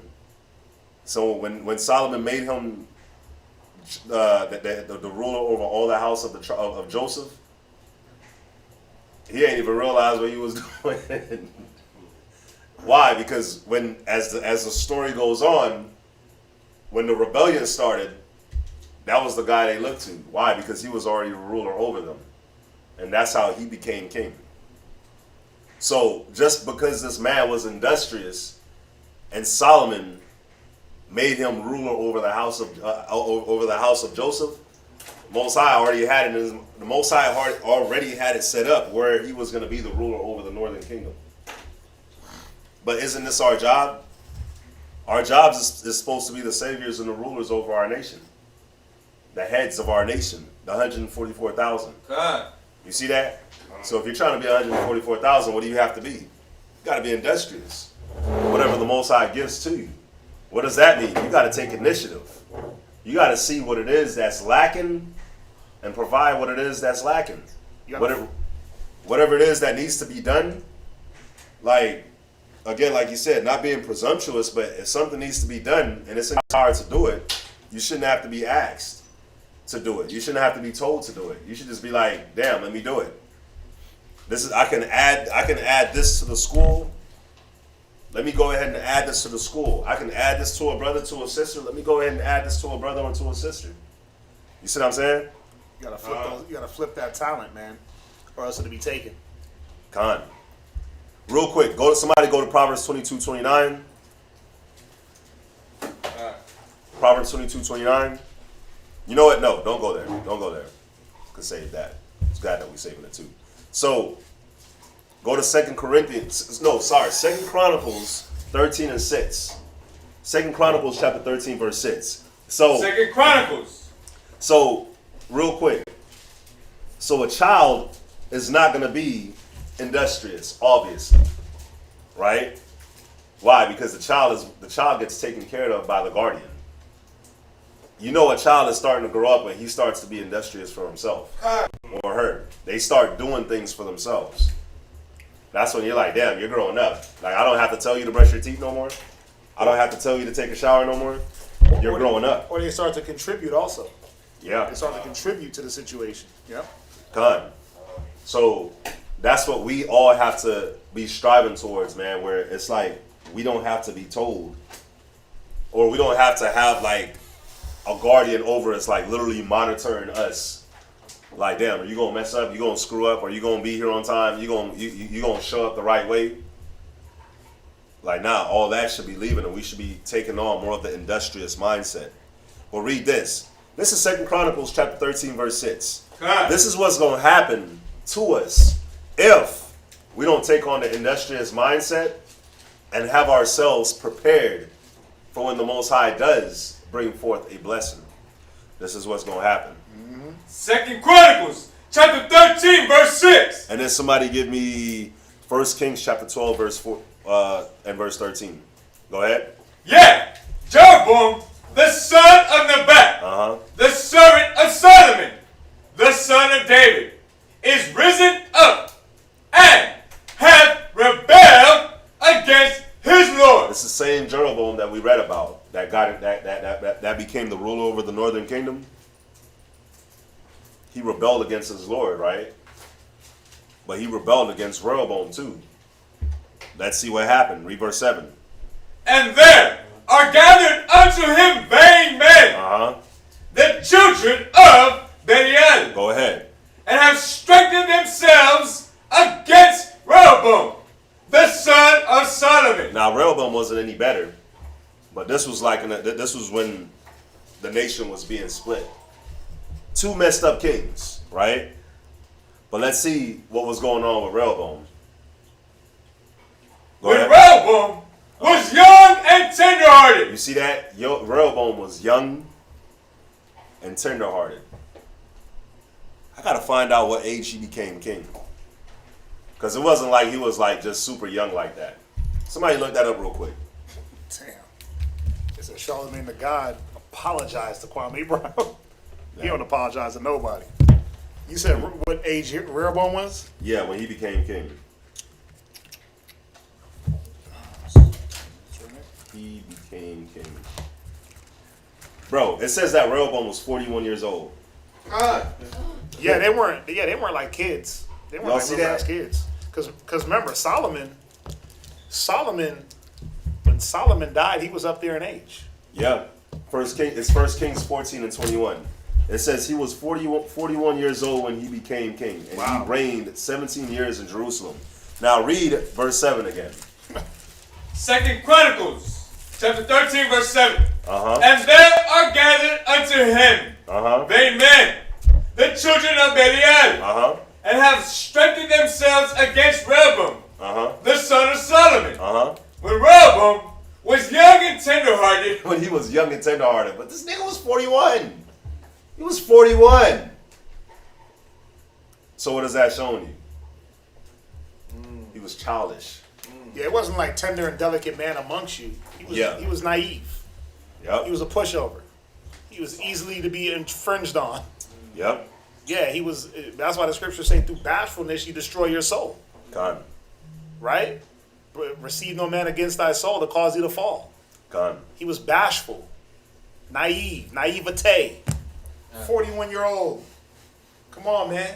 It says But it shows you that it's age don't have nothing to do with anything. Can we go back there to this Job real quick? Yep. Go to Job.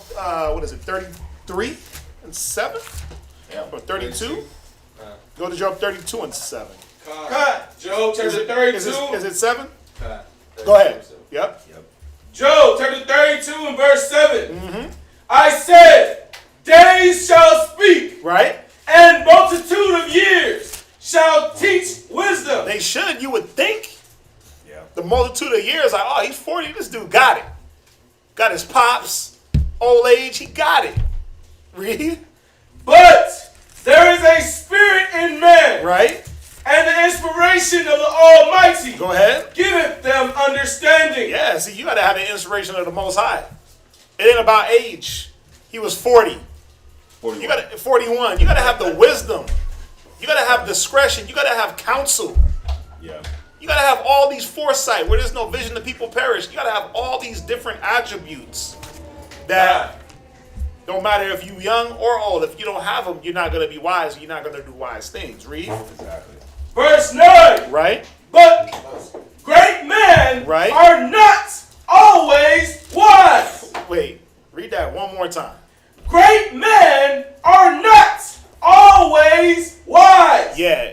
You can do certain things, and it doesn't. Look at. Let's be real. Was not Samson a great man? Yeah. He was very unwise. Wasn't Saul a great man? Very unwise. Y'all see this? I like Samson more than Solomon, because Samson did a lot of folly. He did a lot of folly. And then him having to drop a building on himself to kill people, where he didn't have to take it that far. Great men are not always wise. Go ahead. Neither do the age understand judgment. Yeah, you see that? Neither do the age understand judgment. Rehoboam was up there. He should have understood these things at 40. Bruh, he was around with Solomon. It wasn't like Solomon popped him out and died. He was around with Solomon for a little bit. He had the wisest pops on the earth. Yeah. Like, come on. Where was his head at? In the damn clouds. His head was in naivete. Yeah. His head was being, what is it? Tender? Tender-hearted. Tender-eyed, right? Right. Tender-hearted. Go back to Kings. But you know what's cold is when you look at it, like you gotta see it, man. Like, bro, his grandfather was David. God. And his father was Solomon. But you end up being like this. So it's very yeah. Come on, man. Like, you can't let your story be written like that. You can't like go to the Most High, and the Most High is like, bro, your grandfather was David and your father was Solomon. What the hell happened to you? You see what I'm saying? Like, we gotta look and see, like, within ourselves, like, we were taught. Tender-hearted. Damn. We were taught by good brothers. You see what I'm saying? When are we gonna flip that switch and use what it is that we were taught? Because Rehoboam didn't. We're gonna go to another scripture showing that he didn't. Go to 1 Kings 12 and 13. 1 Kings chapter 12 verse 13. Uh-huh. And the king answered the people roughly, and and forsook the old man's counsel that they gave him. So this was Rehoboam again. This was Rehoboam again. This is right before this is right when he became king. And he had Solomon's counselors right there, right? He had a choice. He had Solomon's counselors that he could follow, that he could use, or he had his friends that he could use. And what did Rehoboam choose to use? Verse 14. He chose to use his friends. And that's why he answered the people very roughly and forsook the old men's counsel that they gave him. He forsook Solomon's own counselors. Now, Solomon was the wisest man on the earth. Why would you forsake his counselors? That means that these guys weren't no pushovers either. Read verse 14. And spake to them after the counsel of the young men. So he started speaking to the nation after the manner that the young men counseled him, instead of following Solomon's counselors. Right? Now, why was this important? Because we do the same thing. We'll follow our own minds. We'll follow the friends and the families from the world. They'll have a say over our lives instead of the elder brothers and sisters that surround us. The families, the friends, your old man, your old thought process, the people at your job, they have a say over the way you think, over how you feel, more than the brothers and sisters that the Most High has around you, the counselors that the Most High put around you, more than the scriptures that the Most High has around you. So what ends up happening to him? Go ahead. Say, my father made your yoke heavy, and I will add to your yoke. And guess what? That's what we end up doing. We end up adding yoke to people, man. But most of all, we add yoke to ourselves. That burden becomes heavy on ourselves. Why? Because we didn't listen. And because the burden is heavy on you, the burden is now heavy on your nation. And a child ain't trying to pick up no burden. Child is not trying They're to pick like, up no nah, burden. we need somebody else to take this burden. I don't want this. It's too heavy. Con. Oh, chores? No, that's too much of a burden. I remember when I remember like 5 years ago when I first started having my older daughter do chores. And when I laid out that list of chores, she broke down crying. She literally broke down crying like, oh my God, I got to sweep, mop, and do dishes? And clean my bathroom? Yeah. She lost it. The yoke is too heavy. It was too burdensome for her. It was too heavy. Yep. Con, man. So y'all see that, man? Like, why did he follow his friends? It says that he followed his friends from his youth. When you read the story, Yep. why? Because they were friends from his youth, man. He was childish. He was childish. The scripture that we read before, it says that he was young and tenderhearted, even though he was 41. You see that? It wasn't that he was young physically in age. He was young-minded. Yep. So guess what being young-minded cost Rehoboam? It cost him the kingdom. The kingdom split. And guess what being industrial-minded gave Jeroboam? Even though he was wicked as hell, it gave him the kingdom. Not like 6 tribes. He got 10 tribes, 9.5 tribes. That's what Jeroboam got.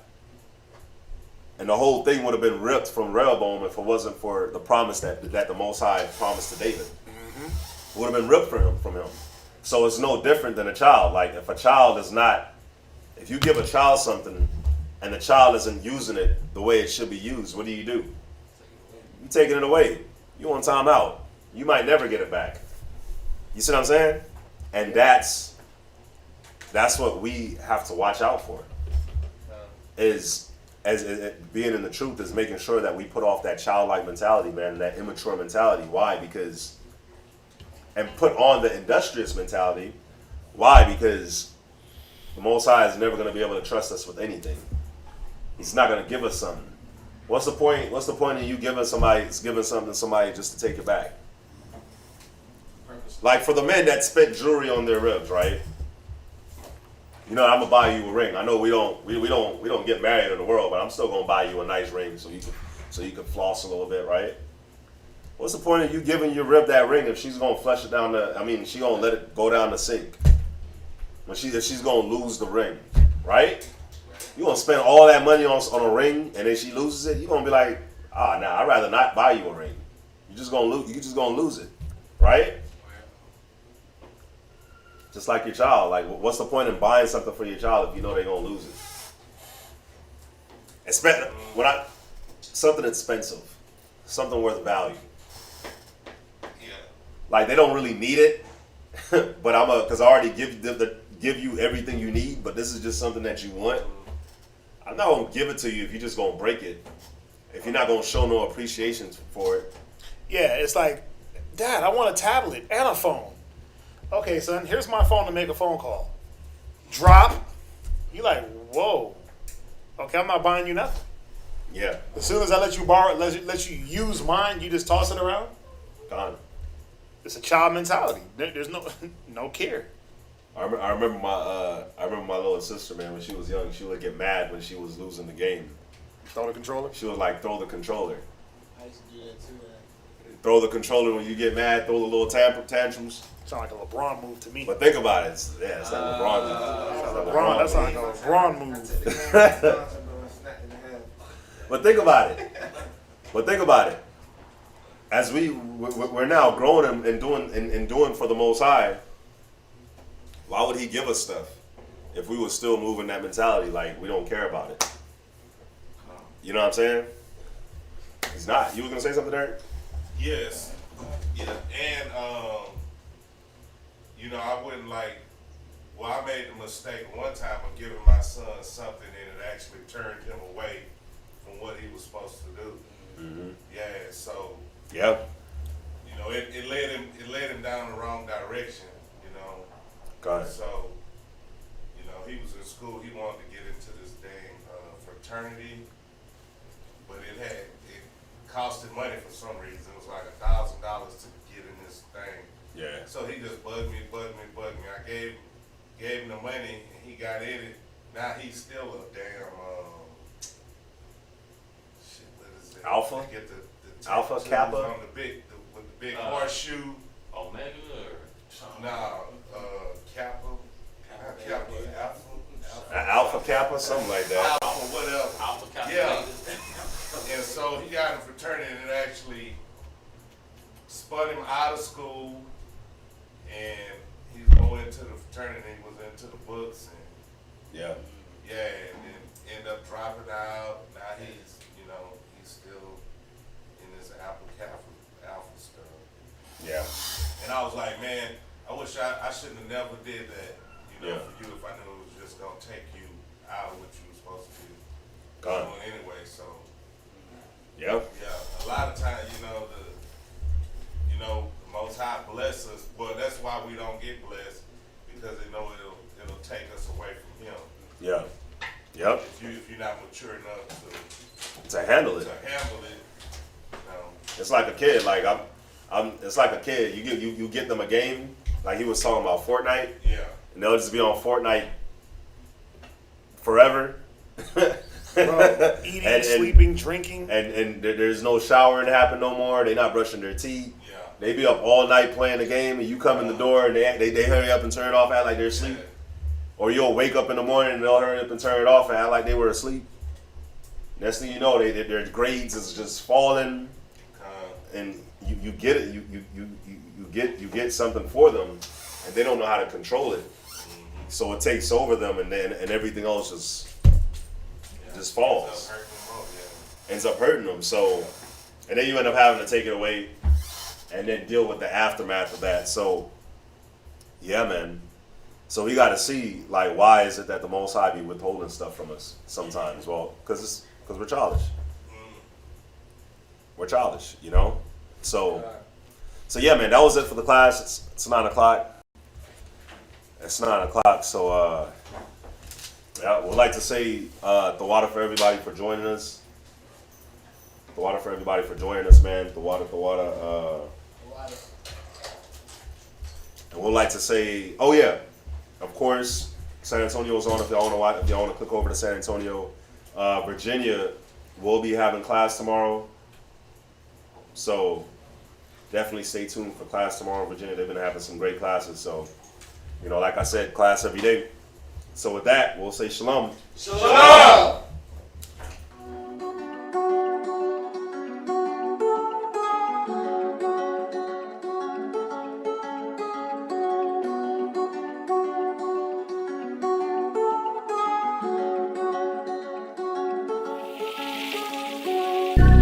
6 chill, for real.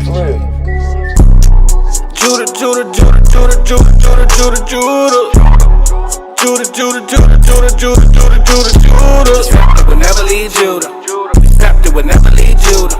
The scepter will never leave Judah. I'm Judah. Christ sprang out of Judah. King David was Judah.